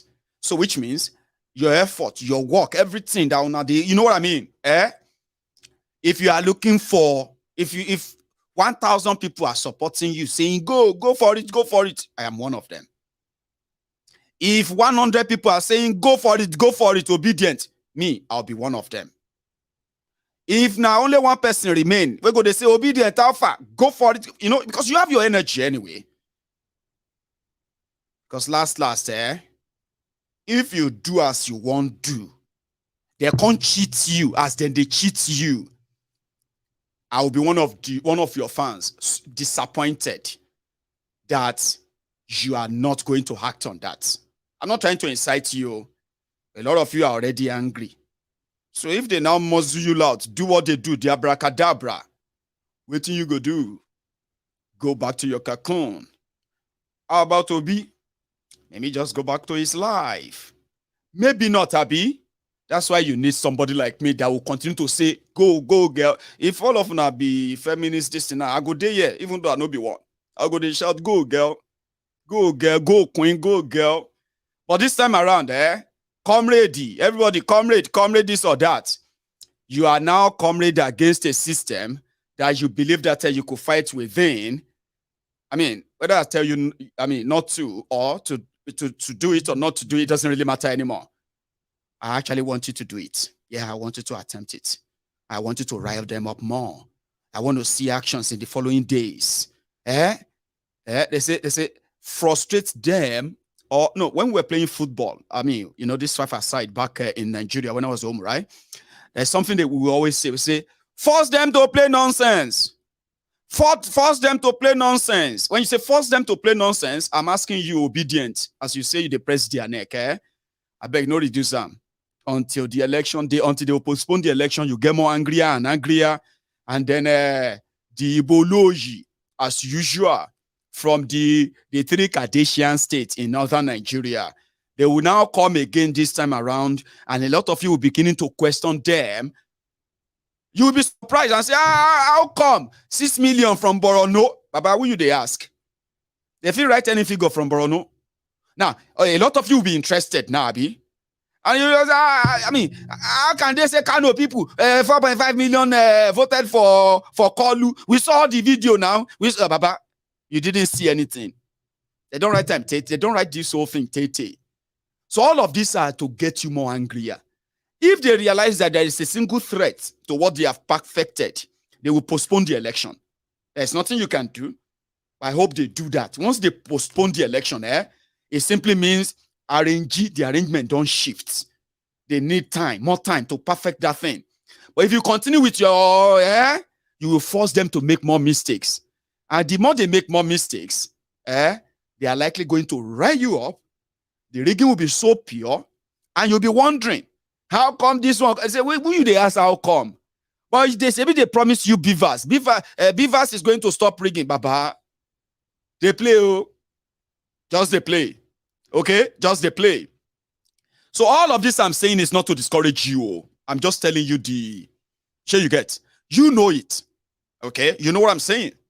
And when this sort of thing start forming and taking shape, you will see. And another thing. A lot of people believe that there is going to be a revolt. Votes. They are dreaming it. Especially obedient believe that from this central Nigeria, northern Nigeria, there's going to be some revolting votes. You know what I mean? Like protest votes for them. I pray. See, every of your prayer, I pray, may God answer you. But you see that system in Nigeria, it has enough and enormous power that if you can make them make mistakes like they did during the NSAS, that they shook to their foundation until they tried the last one, the force, and it worked. Everybody disappeared on the street. If you can make them do all of that, I go to ginger you. I go to hype you. Because when you do that, now stage one of the fight to free ourselves, like you say, that means you have played your part. But the fight is not finished. Nigeria is not going, there is no new Nigeria. There will never be any new Nigeria. It is going to be your Nigeria repackaged in a new way that you will find out afterward. So which means, for the first time, the establishment lost a battle, or half of it. You found yourself still in the same establishment, but with a different new narrative, a new world, that you will still have to deal with a lot of people that will tell you the reason why we want to leave Nigeria It's not because somebody is coming to come and give us a job, come and build our system, come and give us a justice. No. We will take care of ourselves as a people with an agreement, if we are still going to be part of Nigeria, an agreement that says this part of Nigeria is autonomous. They have the autonomy, which is exactly what Yoruba signed up for. A lot of people, all the regions in Nigeria signed up for that autonomy. It was taken away in 1966. So don't think it's actually a battle. It's going to be a lifetime battle. I wish you luck. And if they twist you, again, I will be here to encourage you to push on and push on. Anything that will make this system go and open up a proper one that is people-oriented, the one that people actually got involved in, not the one that criminals, crooks, that are supposed to have been hung for crimes against you, against Nigeria, but they rewarded themselves with retirement and then unfettered access to your resources. They call them the elder statesmen in Nigeria. The system protects them. I hear say Babangida don't run go Germany now. A lot of people said he may not come back alive. Well, you are not his doctor. Others are saying that he's running away for the potential thing. God knows what's going to happen, Abi. He's away from Nigeria until after the election, if there is an election. Obedient. Good evening. And thank you so much, everyone, for joining us tonight. I am going to take maybe 2-3 calls. Then I'm going to go to bed early. Okay? So I'm going to open the line, but I'm going to go make myself a cup of tea first. So if you really want to be part of this, just briefly, right? You can call the number on your screen. And it is a WhatsApp call only. Don't go call it directly. I won't be long, okay? I'll be back. And we are competing with armed robbers and the bandits to recruit from the youths who are unemployed. 33% unemployed.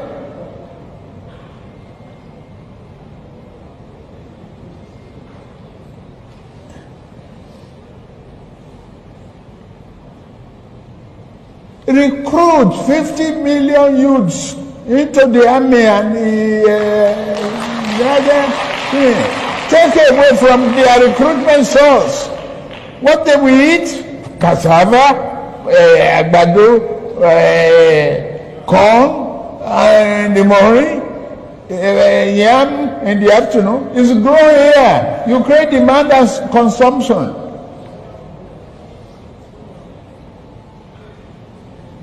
For over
Hello there.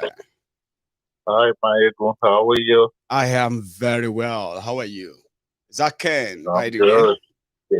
Yes, sir. Kenneth. I am. Sir, you are live now. This is me back. Thank you so much. Thank you, Maiyegun. So, it was so interesting. I kind of enjoy your show. So high today that I mean, there's a low time, there's a high time, there's also a medium time. It's just I just try to balance the whole thing. It's sort of a mixed one. I try my best. Your video, not just your comments, your videos are absolutely spot on. It's so spot on. In addition to your comments, and I was like, is Maiyegun a magician? How is he able to put this thing together? And it's making a lot of if I have been writing episode of my program, I would have been on 2,300 episode by now.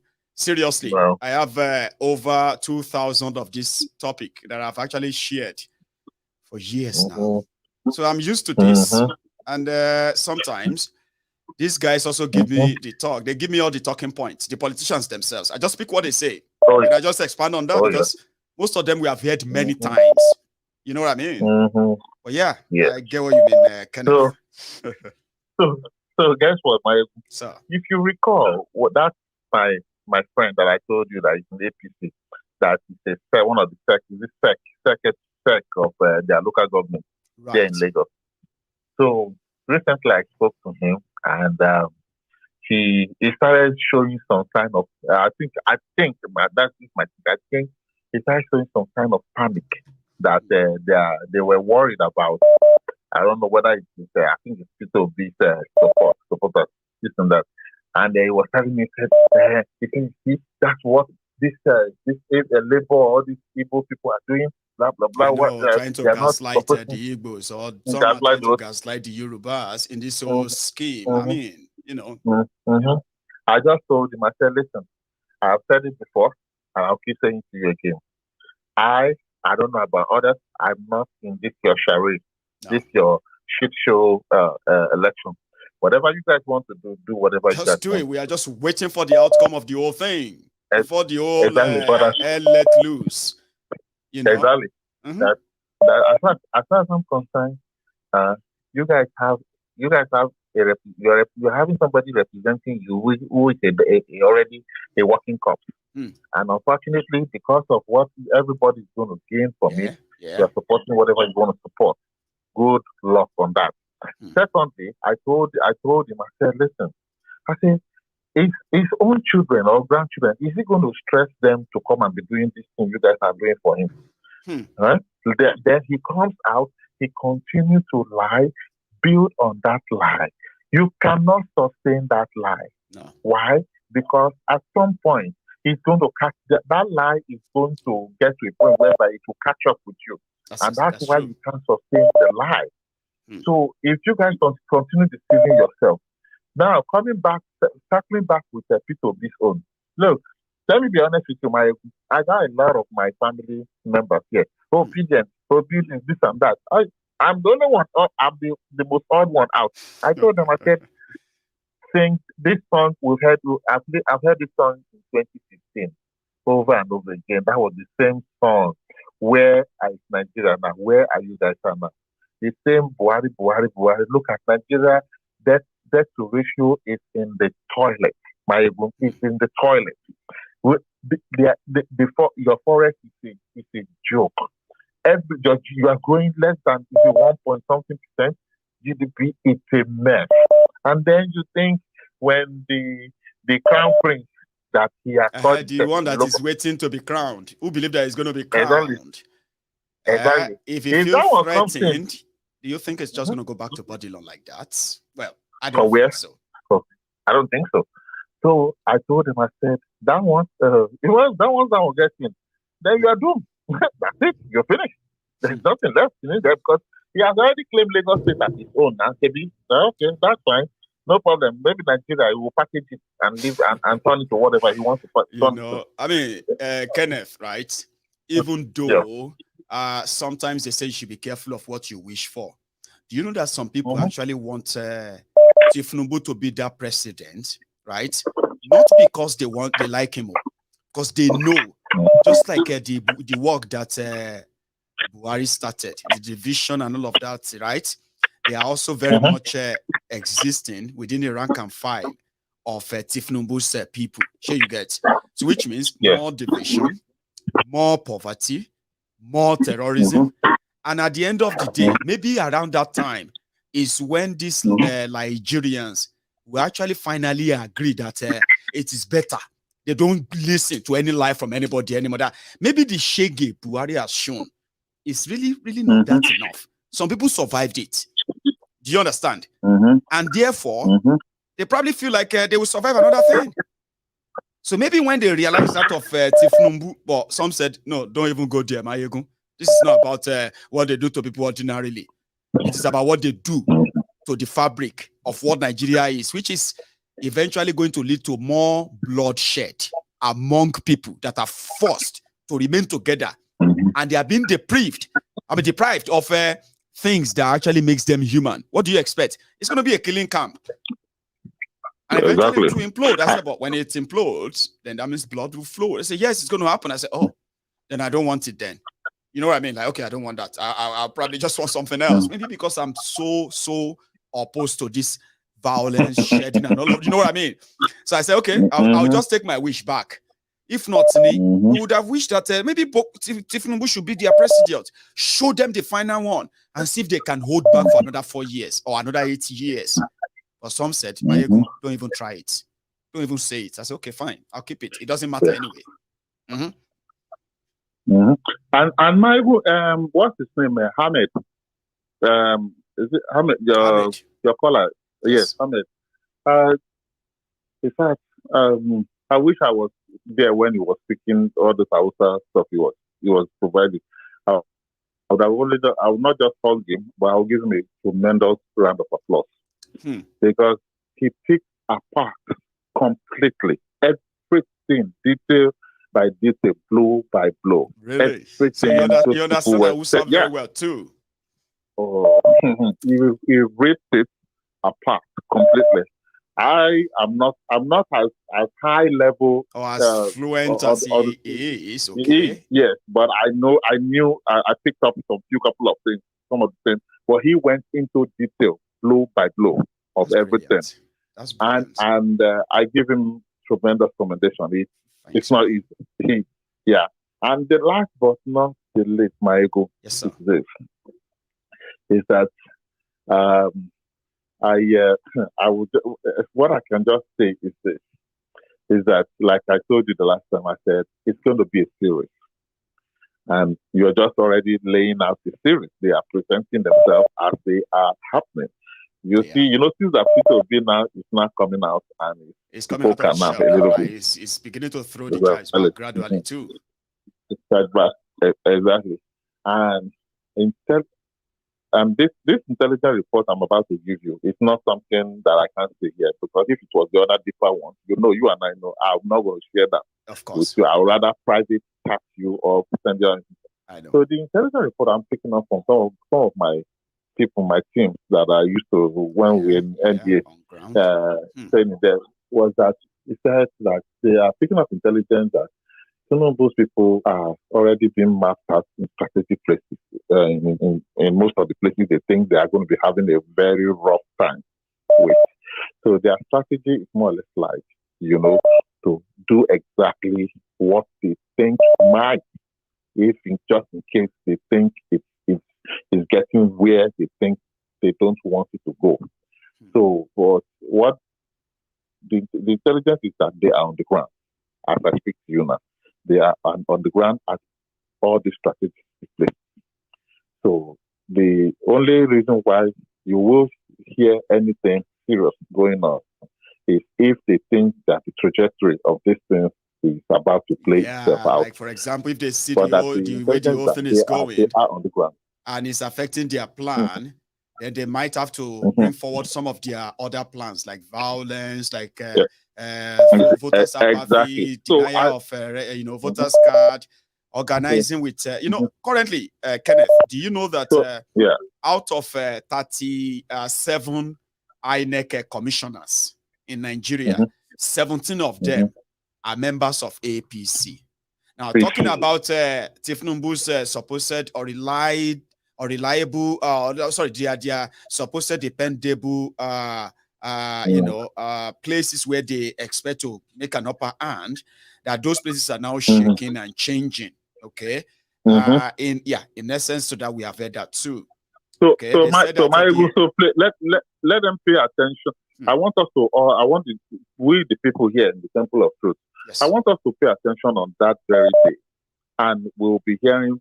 We'll just need to pay attention and see whether we're going to, and just like what we are suspecting and anticipating, those pockets of those information that I'm sharing now. Is once they start kicking in. Once they do, I will leave that for you to finish up. It will be in the open even before anyone knows it. Kenneth, right? Thank you so much for tonight. Thank you, Maiyegun, so much. God bless you so much. Let's keep watching. We are interested, and then we would indeed see this to the end. Hello there. Hello. Hello, sir. Yeah, my good general. I'm very happy talking to you today. I am very happy that you came through as well. How are you, sir? Yeah, my name is Onyeka, and I'm calling from Berlin, Germany. Onyeka, it's a pleasure, Baba. You are live. Yeah, I was introduced to your program through a very good friend of mine. Right. Yeah, he's a very advanced man who owns a very big monogram shop here in Berlin. Wow. Anytime I go to his shop, he always tell me about Maiyegun. Even I do listen to your program there. So sometimes I start asking who is that person. He start explaining to me about your program. Because previously the only place I used to I see as my own church, the Gospel of Truth, was Nnamdi Kanu through his program. The prophet himself, see him as one. Yes, after his program, the problem he had and everything, I never listened to any other person but after I start listening to your program every night, I always pay close attention to your program. Thank you so much. I just want to tell you to keep the good work ahead. I will. You know, a lot of our youth don't really understand what is really happening. You know, both the people who are shouting obedient or Atiku or Tinubu, whatever they are, you know, they don't really understand. They are calling obedient as their savior. Sometimes I just laugh. They don't really understand how this country has been structured. It has been structured to the extent that nothing will ever work. No. They didn't make it for the citizens to benefit. Okay, let's assume now this obedient now, after his 8 years tenure, the way Fulani people, they are power drunk. They will grab it with every force immediately and they start messing up their things again. It will never work. That one is certain. You know, it will never ever work. But the reality is let's just sit and watch how the whole drama will go. They have managed, you know one thing, Oyeka, they have managed to get the attention of everyone except those who are like trying to pretend. All of us, they have our attention. We can't pretend. We see things. We see everything happening. This whole thing started about 8 months ago. It wasn't something that has been in place longer time, right? And a lot of people's attention have been dragged to it, right? It's now coming to the zenith now. It's coming to the top of it. So if they came out, victorious, right?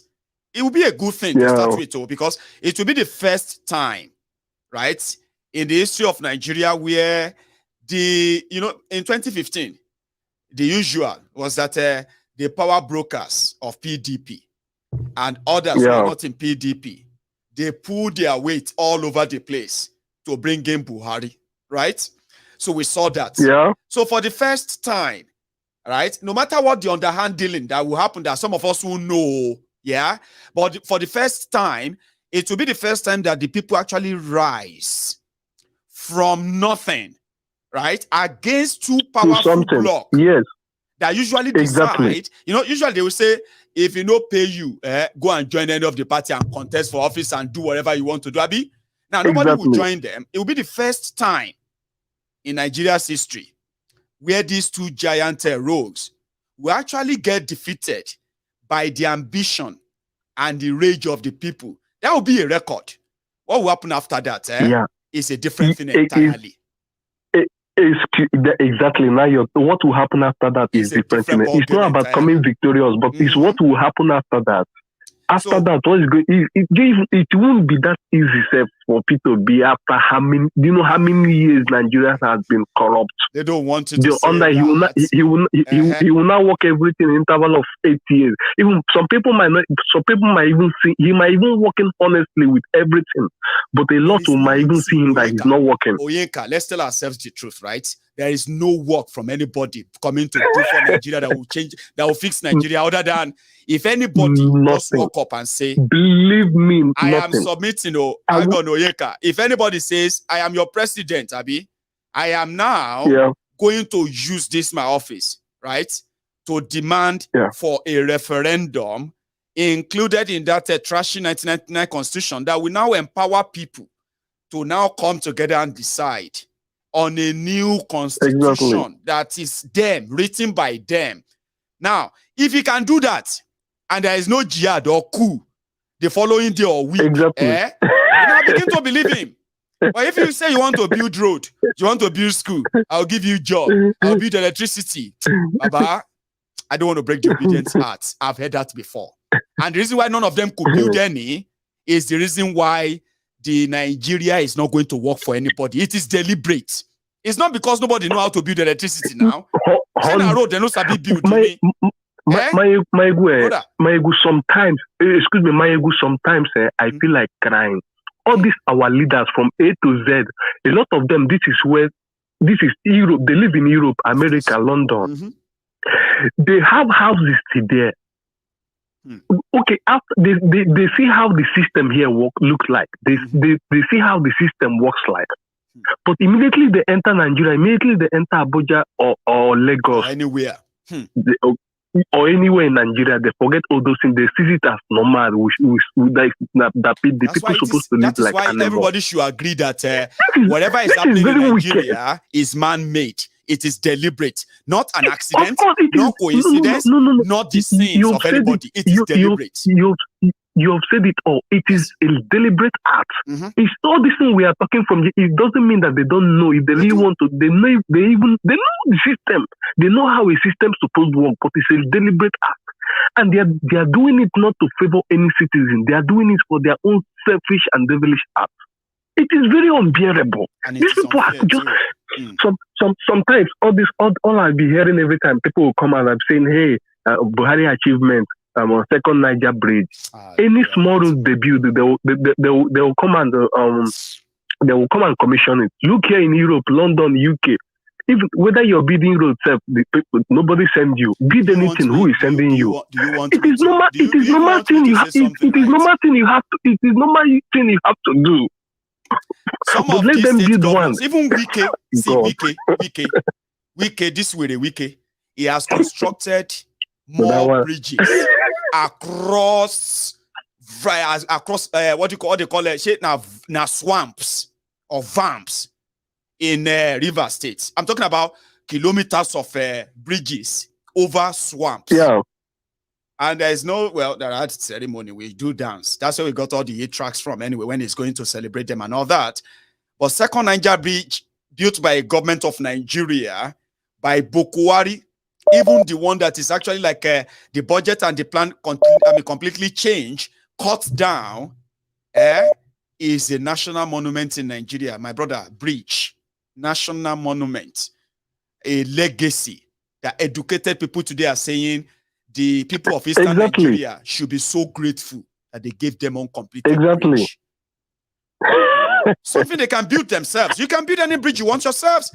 If you are ruling yourself, if you are in charge of your everything, and nobody has to hand you anything like a peanut every month, you can choose to build skyscrapers. You can build anything.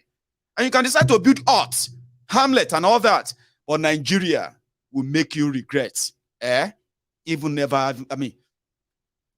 getting involved in all of this to start with. We'll get there. Oyeka. So we'll wait And the obedient, who are like gingering everyone, they should keep the tempo because a lot of us are interested in what is going to happen. Yeah, of course. The time is just, let's watch and see what will happen. I just want to say, keep the good work ahead. You're really a man, and you're really a temple of truth. Your own is not whether Igbo, Hausa, Yoruba. You're just there. Help anybody, bros. You know that it hasn't helped anybody. You know they help anybody. Me as you know a Yoruba they help man, anybody. as a Yoruba man, you know they help anybody, brother. You get what I mean? My people are suffering in Nigeria today, but majority of them have no idea why they are suffering. Do you know that? A lot of people don't even know why they are suffering. They don't have the idea. They don't know. They're just like, God should just come and help us and take us out of. God is not coming to help you. The system is built to make you poor. Some of you don't even understand. It starts from the type of education they are giving to you. All these are to make sure that you will remain subordinate, dependent. But some people don't know. So that's why somebody like me will continue to say it has nothing to do with Yoruba, Igbo, Hausa, Fulani, and the rest of those, right? When it comes to what is really facing us and those behind them, you know, those who are supposed to keep us safe, they are the people who are currently in charge of our different regions. But guess those who are sacrificing us, the same people who are supposed to keep us safe. But people don't know. A lot of them don't know. You get, Baba? We'll get there. Sure. God bless you. Thank you so much. So that's Onyeka from Germany, a first-time caller, I believe, but a long-time viewer or follower. Hello there, sir. Hello. Maiyegun Baba. Yes, sir. I got your message last time, and I am so sorry that your message got lost in the shovel on that WhatsApp. But I finally got it and I responded. Did you see that, sir? I saw it. Did you see my response? Concerning the donation. For the donation. Yeah. Yes, I saw it. God bless you. And I already pledged that every month I will be making that minimum of 50 pounds to the Yoruba union cause. God bless you, God's sir. grace. And then so shall it be that it will never be for nothing. I pray. So yeah, you are alive, sir. Amen. So help me to thank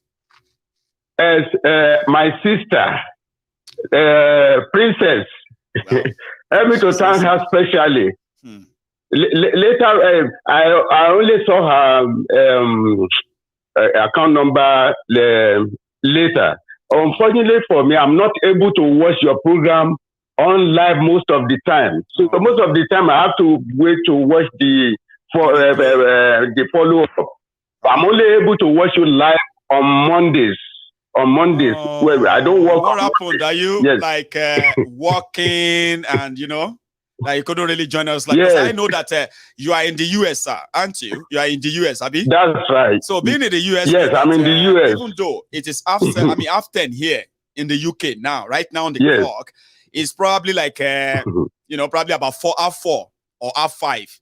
Yes, that's 4:37 right now. 4:37. That's to 5. So yeah, I can tell. Yes, I'm glad you made it. That's right. I'm very happy. Yeah, thank you so much. God bless them. I'm still going to send something to Princess, especially for her birthday yesterday. Oh, okay. So I will send something to since I now saw I can trace her account data and I will make a reference that this is for her birthday. Yes, I will do that. Thank you very much. Then I want to thank Ahmed and all others, especially Ahmed. Somebody suggested yesterday when I watched the program afterwards. Somebody suggested that we should have somebody like Ahmed that will be translating your messages to Hausa, so that this message will go around the whole of, especially the North. They need to know all these things so that they will be able to justify all the lies these politicians are telling them, mostly from the North. So I so much agree with that with that caller yesterday. So if we can do something, Ahmed is not always available. And sometimes whenever he is even available, he's only available to watch us. So when you want to bring somebody on to always be partner with you in this aspect, right? We would like to tell him beforehand and all that. And Ahmed is listening too. like you said, we can always improvise, okay? I would improvise and see if I will always convert Ahmed's phone call to a video call. You get that, sir? So instead of Ahmed calling in, to call in and talk, I will just have to give him a link. That's right. That he will just shoot in a video. That's right. Spend like 10 minutes, speak and do all that. That's right. And he can go on with what he's doing. So yeah, Ahmed, I have a contract for you, and people want you on. And we have to work something out. Yes. And I want to thank both of you, because sometimes I feel and I discover that sometimes you already know this content before, and you yourself you try to translate it from your little knowledge of Hausa. You already make the translation, and then even Ahmed, beforehand, he has seen some of this program, so that when it's coming up, you already have all these things in mind. So by the time you tell him to tell us, he's already aware and he's already started translating. So that shows that Ahmed is already following you even before you ask him.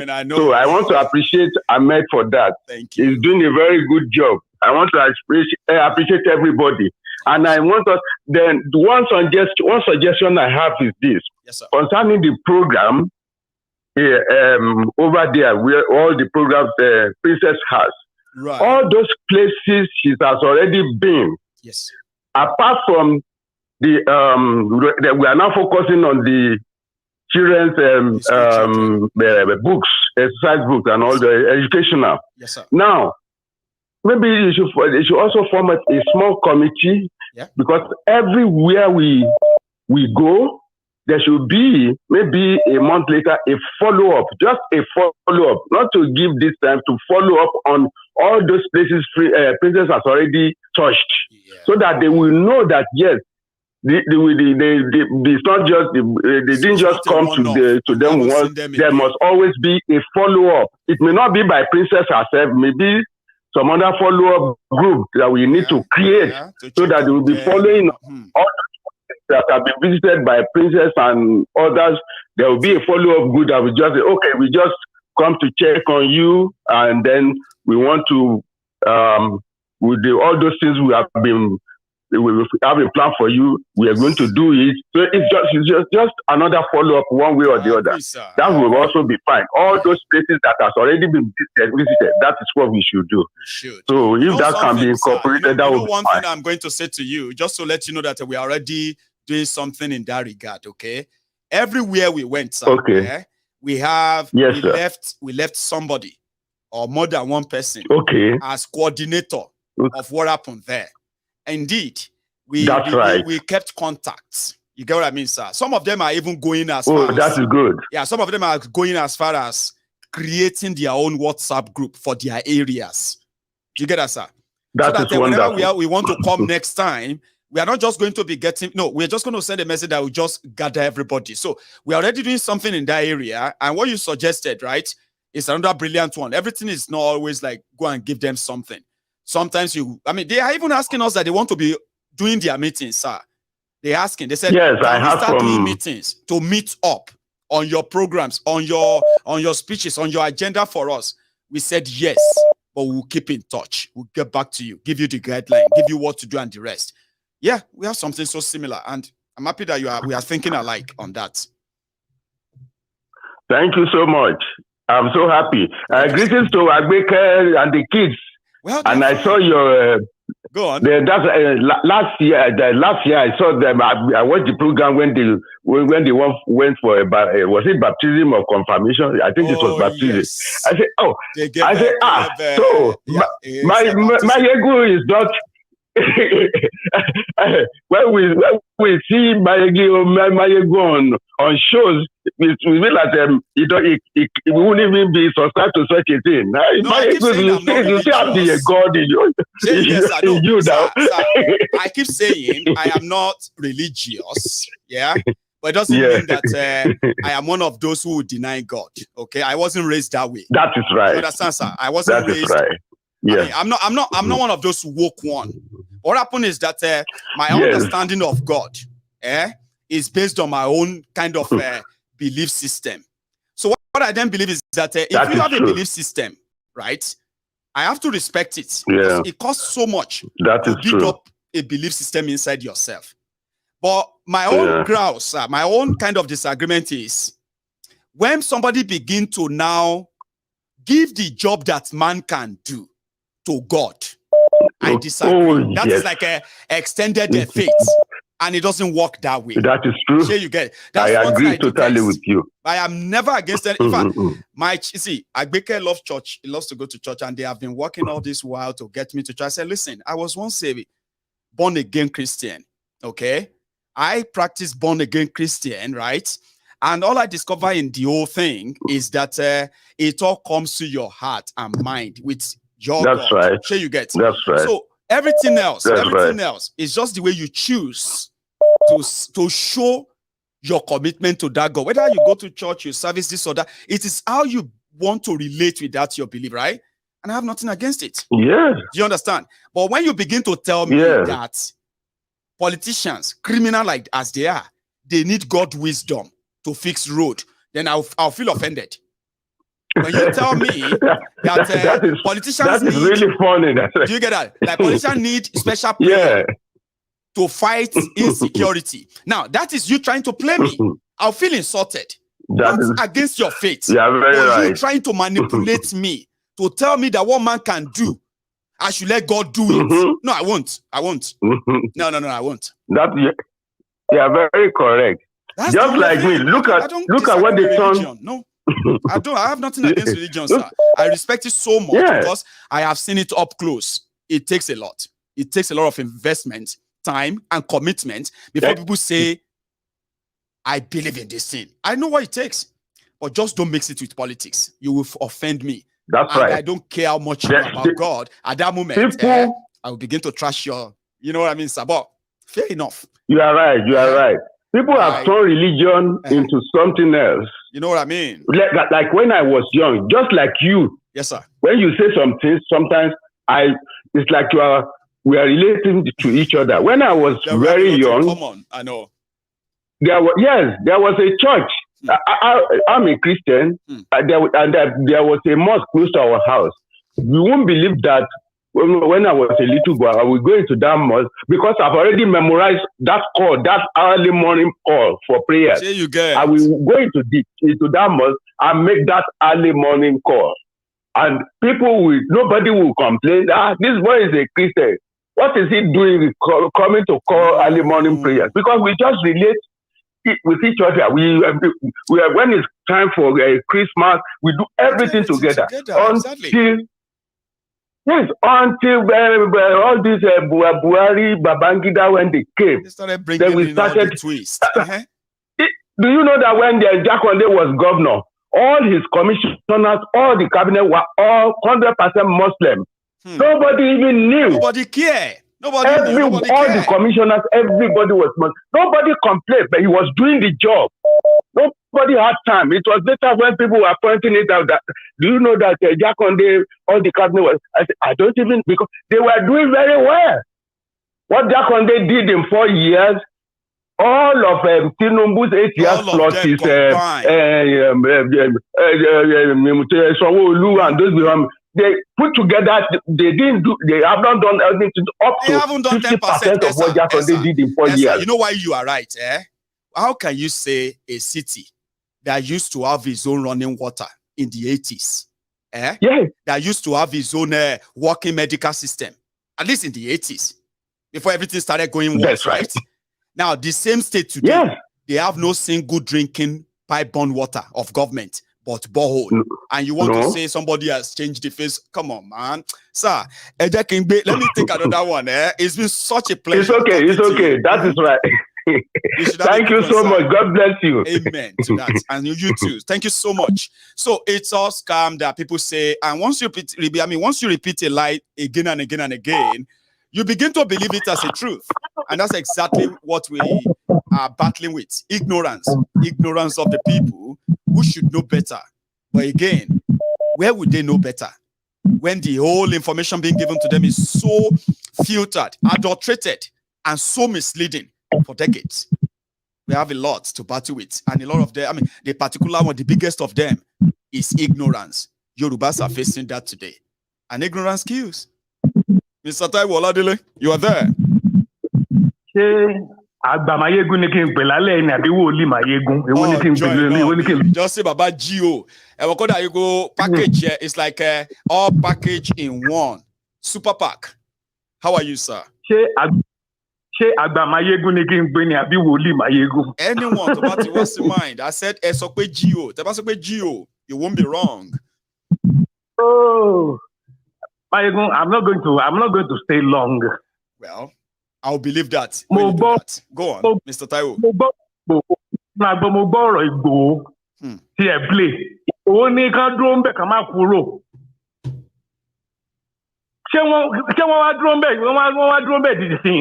No one let duro now. I mean, Timon so come set you up. But one of the things that people don't know. Quickly, you reminded me of something before you continue, right? People don't know that, right? What is still going to happen, right? This is just the beginning. What will happen is that they know that Nigerian police are going to shoot at them.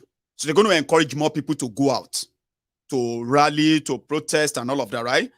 So then they will shoot and shoot again. Nobody is going to be able to defend them. We are all going to be screaming, United Nations, the whole world, come and see us. They are killing us. So, but it won't be new. Just this afternoon, they said that an inter-society organization, Mr. Taiwo, they said 460 young people were killed in eastern Nigeria by the federal government-backed jihadist and Nigerian military that are commissioned to continue to kill young people in eastern Nigeria. All they need is just an excuse. Now, what will happen is that people will go to rallies. They will be shot. A lot will happen. Then after that, some people will say they are revenging those they kill. You start seeing police stations burned. You start seeing police vehicles and policemen attacked on the main road or in a secret secluded areas. The reason will be they are fighting back those that are killed during the protest. And I said, is this what we want in Yoruba land? Really? Some people don't have a clue what is coming. They don't have an idea. Go on, sir. Hello, sir. See what about Bono police station? Because we need to come out. We need to come out more now, please. If they bomb the station, if they scatter the house, will we get to where we are going? Well, already. Me, who should I ask?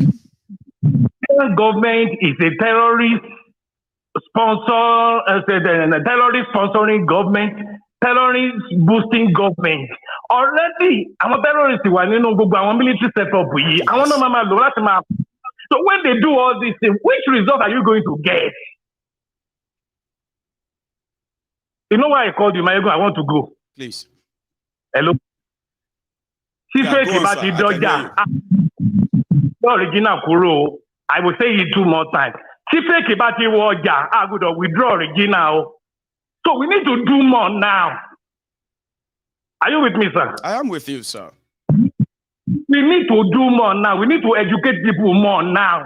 We need to go out now and convince people. Now they want to mislead us. Let's tell them we can't get it this way. Everybody is temple of truth. Let us get on WhatsApp. Let us get on Instagram and start educating people in Yoruba land. I mean, so that these people will be in the minority. Asking us that as Yorubas that says Ogbon Oju Agbara Lo, that you can disarm your enemy even without raising a single blade, right? If you have this strategy, if you are prepared. Do we have any right now? All the people that told them that they should come out, including Igbowo himself, they can't step into Nigeria. They know they can't.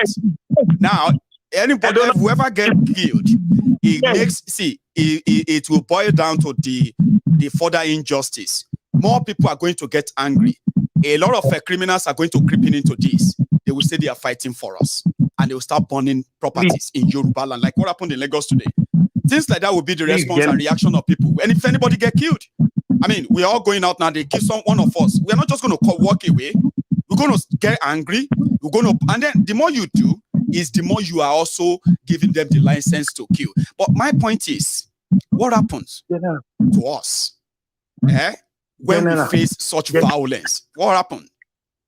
Nothing. General, do you know what I see? If we don't do anything now, Nigeria prepare our phone. Are these people? She want money. If Yoruba agitator, my family money, any come up with agitator. I'm a graduate in university.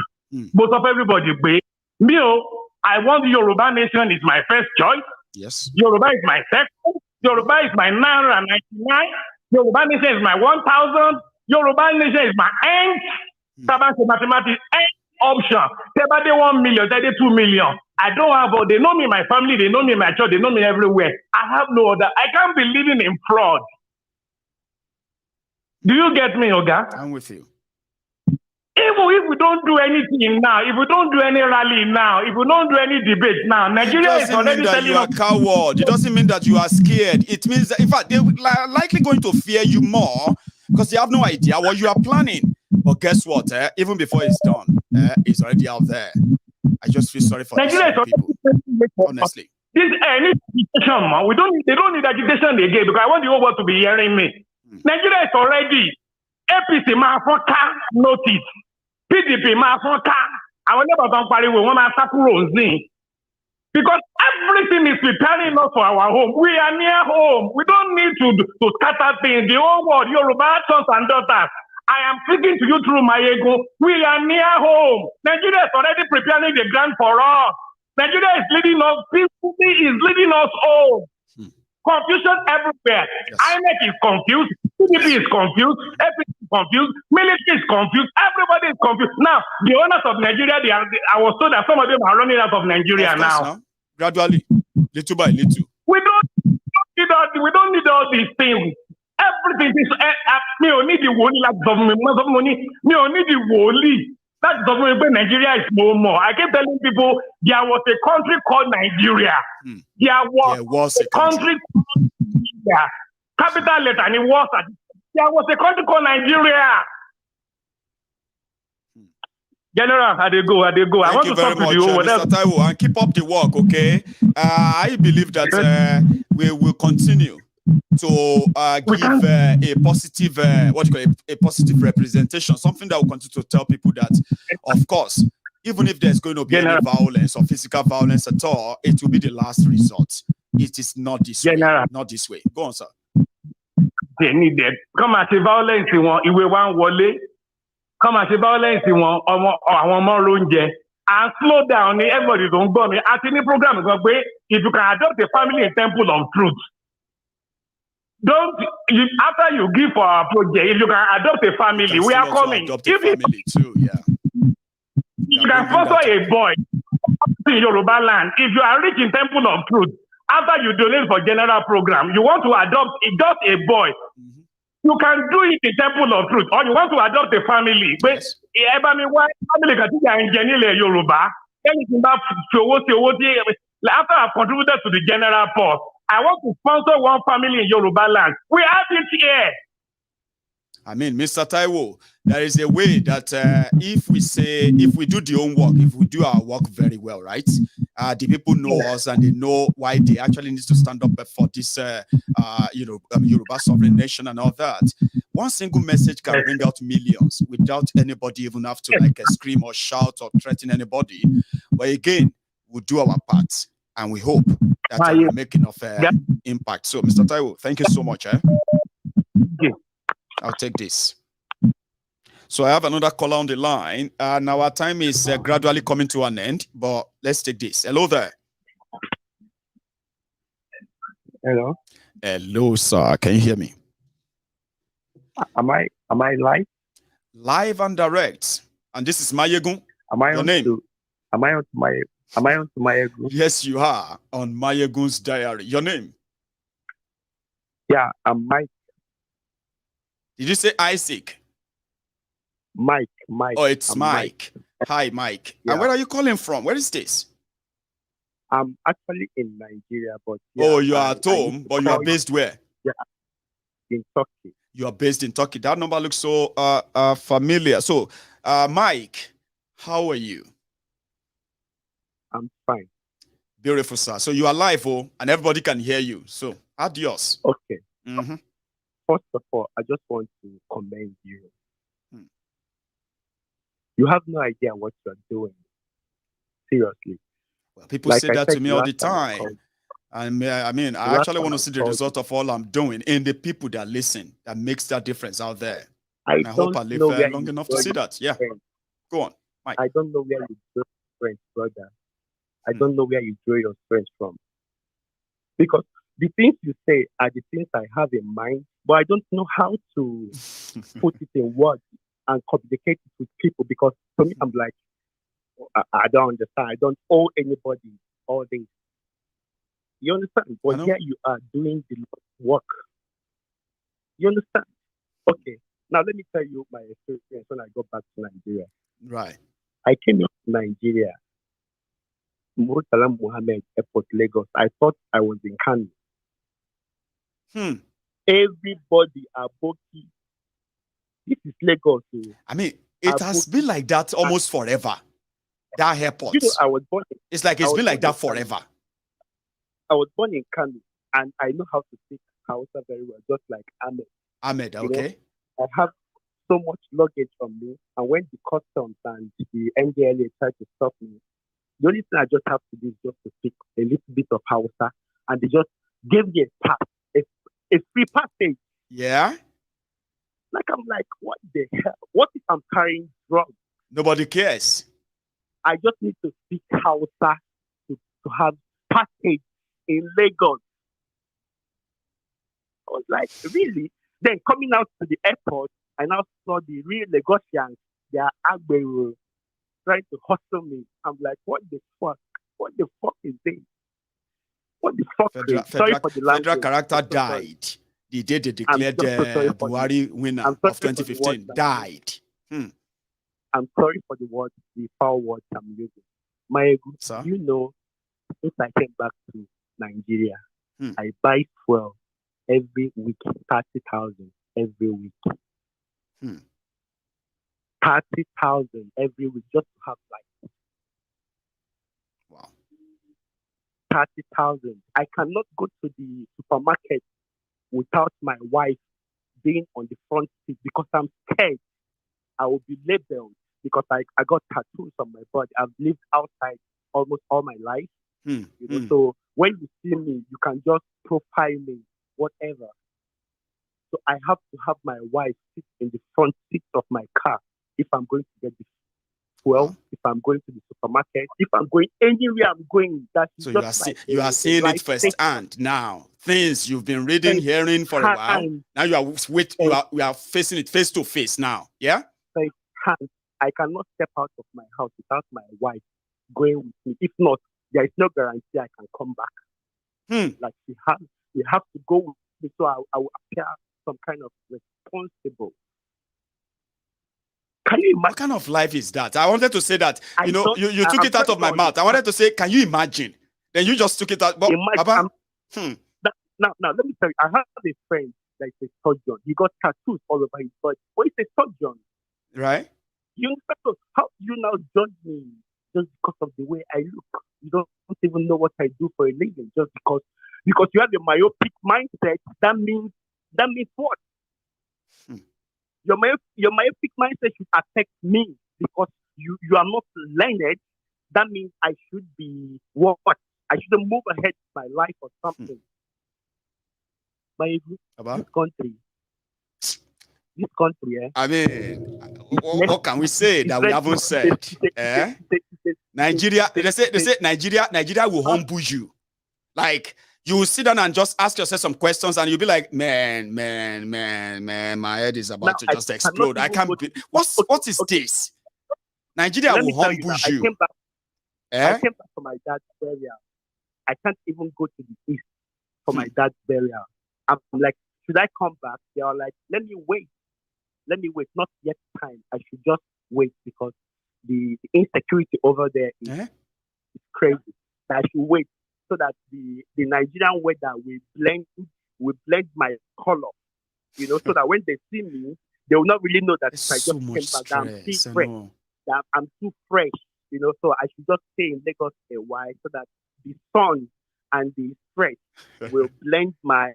At least blend your skin with her. You better don't do that too, because you see that your skin, I mean, I don't know, maybe you're already preparing to go back anyway, so this advice may not be useful for you anymore, okay? But you see that your skin, Now your security, in the hand of the criminal police in Nigeria, once they see you, they know, say, you know, they here. This one just come back. Yeah. Right? So you have some privilege. Now you go can't respect yourself. You have to respect yourself. Down there so that I can easily, you know, if I walk into a place, you can easily tell that I don't belong there. Even no matter how I disguise myself, that's you can single me out. You must single me out. It's not possible that you cannot single me out and like, hey, you are disguising. You know, it's so crazy down here. I'm witnessing it. You are witnessing it. God bless you. I've been your fellow a fan for a very long time, but I'm just that. Yeah, where's that? Sorry. A very long time. I don't know if it is 2015 or something, but you know, at the time, I was just watching you. I'm like, I don't know this guy now. Let him not get me this interested. Then at the long run, he will now disappoint. You know, I was just following you and like, please, don't disappoint. Thank you very much. And there are a whole lot of us. There are a whole lot of people like me that follows you secretly and pray. I know.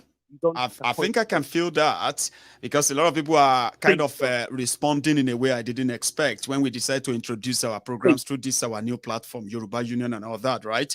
Some of them I'm actually not really releasing to the public because I actually want to see that they exist, they are established, and they are solidified, so that when public will finally get in, when the public will finally have their eyes on us, we probably won't be what they think we are around that time anymore. You get what I mean? More popular than you think. You are more popular than you think. See, I was born in the north. I've lived in Lagos. Yeah. And I'm from the east. And I've traveled to more than 10 states in Nigeria. So far, yeah. Everything you are talking about in Nigeria, I can give you first-hand information. But the thing is, sometimes I'll be like, I don't really owe these people all this explanation. They have the same brain I do. So why would I waste my time trying to explain this to them? You understand that? And here you are with your precious time. And I will continue, my brother. I will continue. A lot of people loved it.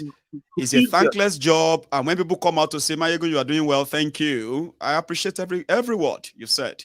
You have no idea. You have no idea what you are doing. You have no idea.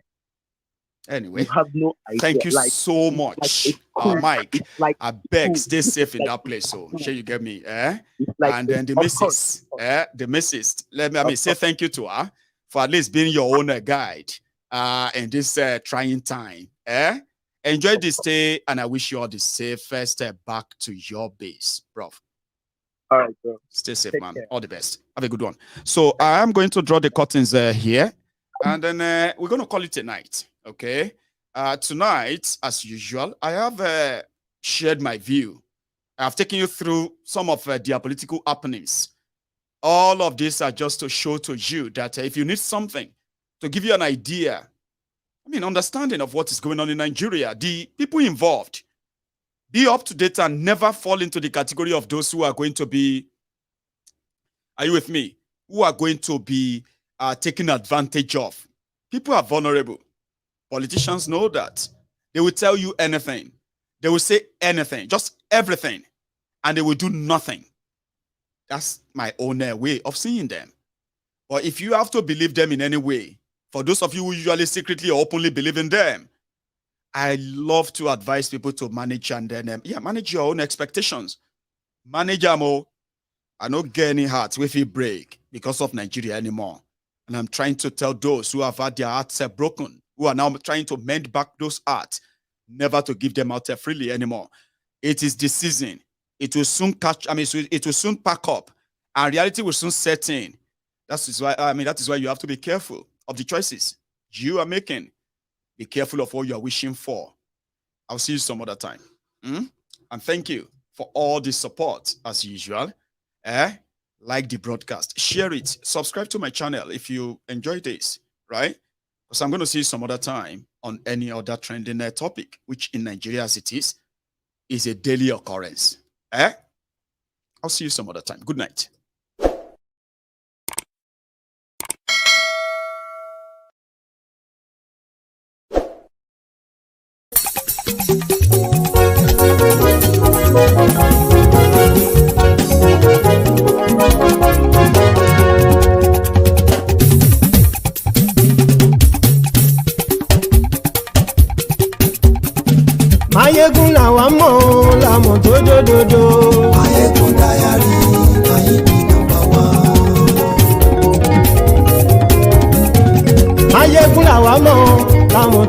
dòdò. Maiyegun Diary na ibi number one. Maiyegun ti dé o ọ̀rẹ́ ará ìlú. Maiyegun Diary na ibi number one. Lórí Facebook lórí YouTube. Maiyegun Diary na ibi number one. Gbogbo bó ṣe ń lọ ni Maiyegun já wa sí. Maiyegun Diary na ibi number one. Àṣírí ọ̀jẹ̀lú kì í bò níbẹ̀ o. Maiyegun Diary na ibi number one. Bó bá ṣe eré àní Maiyegun máa wí. Maiyegun Diary na ibi number one. Ó sì tún ṣe eré wàá gbọ́ níbẹ̀ o. Maiyegun Diary na ibi number one. Maiyegun Diary Diary Politico. Maiyegun Diary na ibi number one. Godfatherism kò sí lọ́rọ̀ Maiyegun. Maiyegun Diary na ibi number one. Ẹ farabalẹ̀ sẹ́ o kẹgọ́rọ̀ lẹ́nu o. Maiyegun Diary na ibi number one. Àní Maiyegun làwa mọ̀ tó dòdòdò. Maiyegun Diary na ibi number one.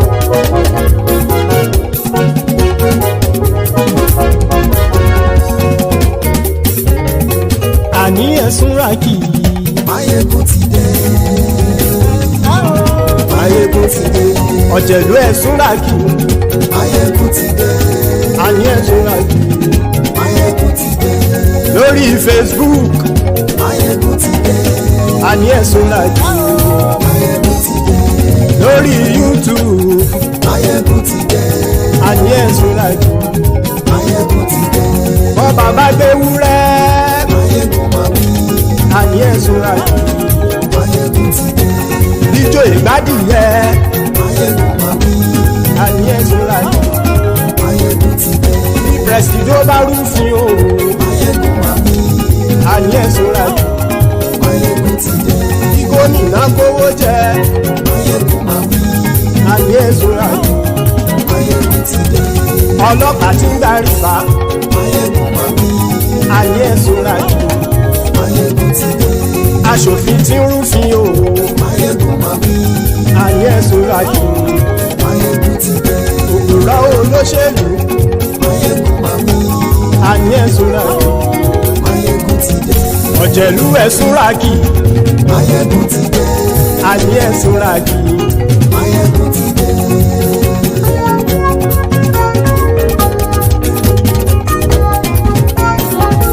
Maiyegun ti dé. Gbogbo ọ̀jẹ̀lú ẹ̀sùn ràkì. Maiyegun ti dé. Gbogbo ọ̀jẹ̀lú ẹ̀sùn ràkì. Ṣùgbọ́n ní bá ti ṣe èyí tó yẹ kí wọ́n ṣe, ọmọ bá dèrò ní fi wọ́n níran o. Maiyegun ti dé. Gbogbo ọ̀jẹ̀lú ẹ̀sùn ràkì. Maiyegun ti dé. Gbogbo ọ̀jẹ̀lú ẹ̀sùn ràkì. Ṣùgbọ́n ní bá ti ṣe èyí tó yẹ kí wọ́n ṣe, ọmọ bá dèrò ní fi wọ́n níran.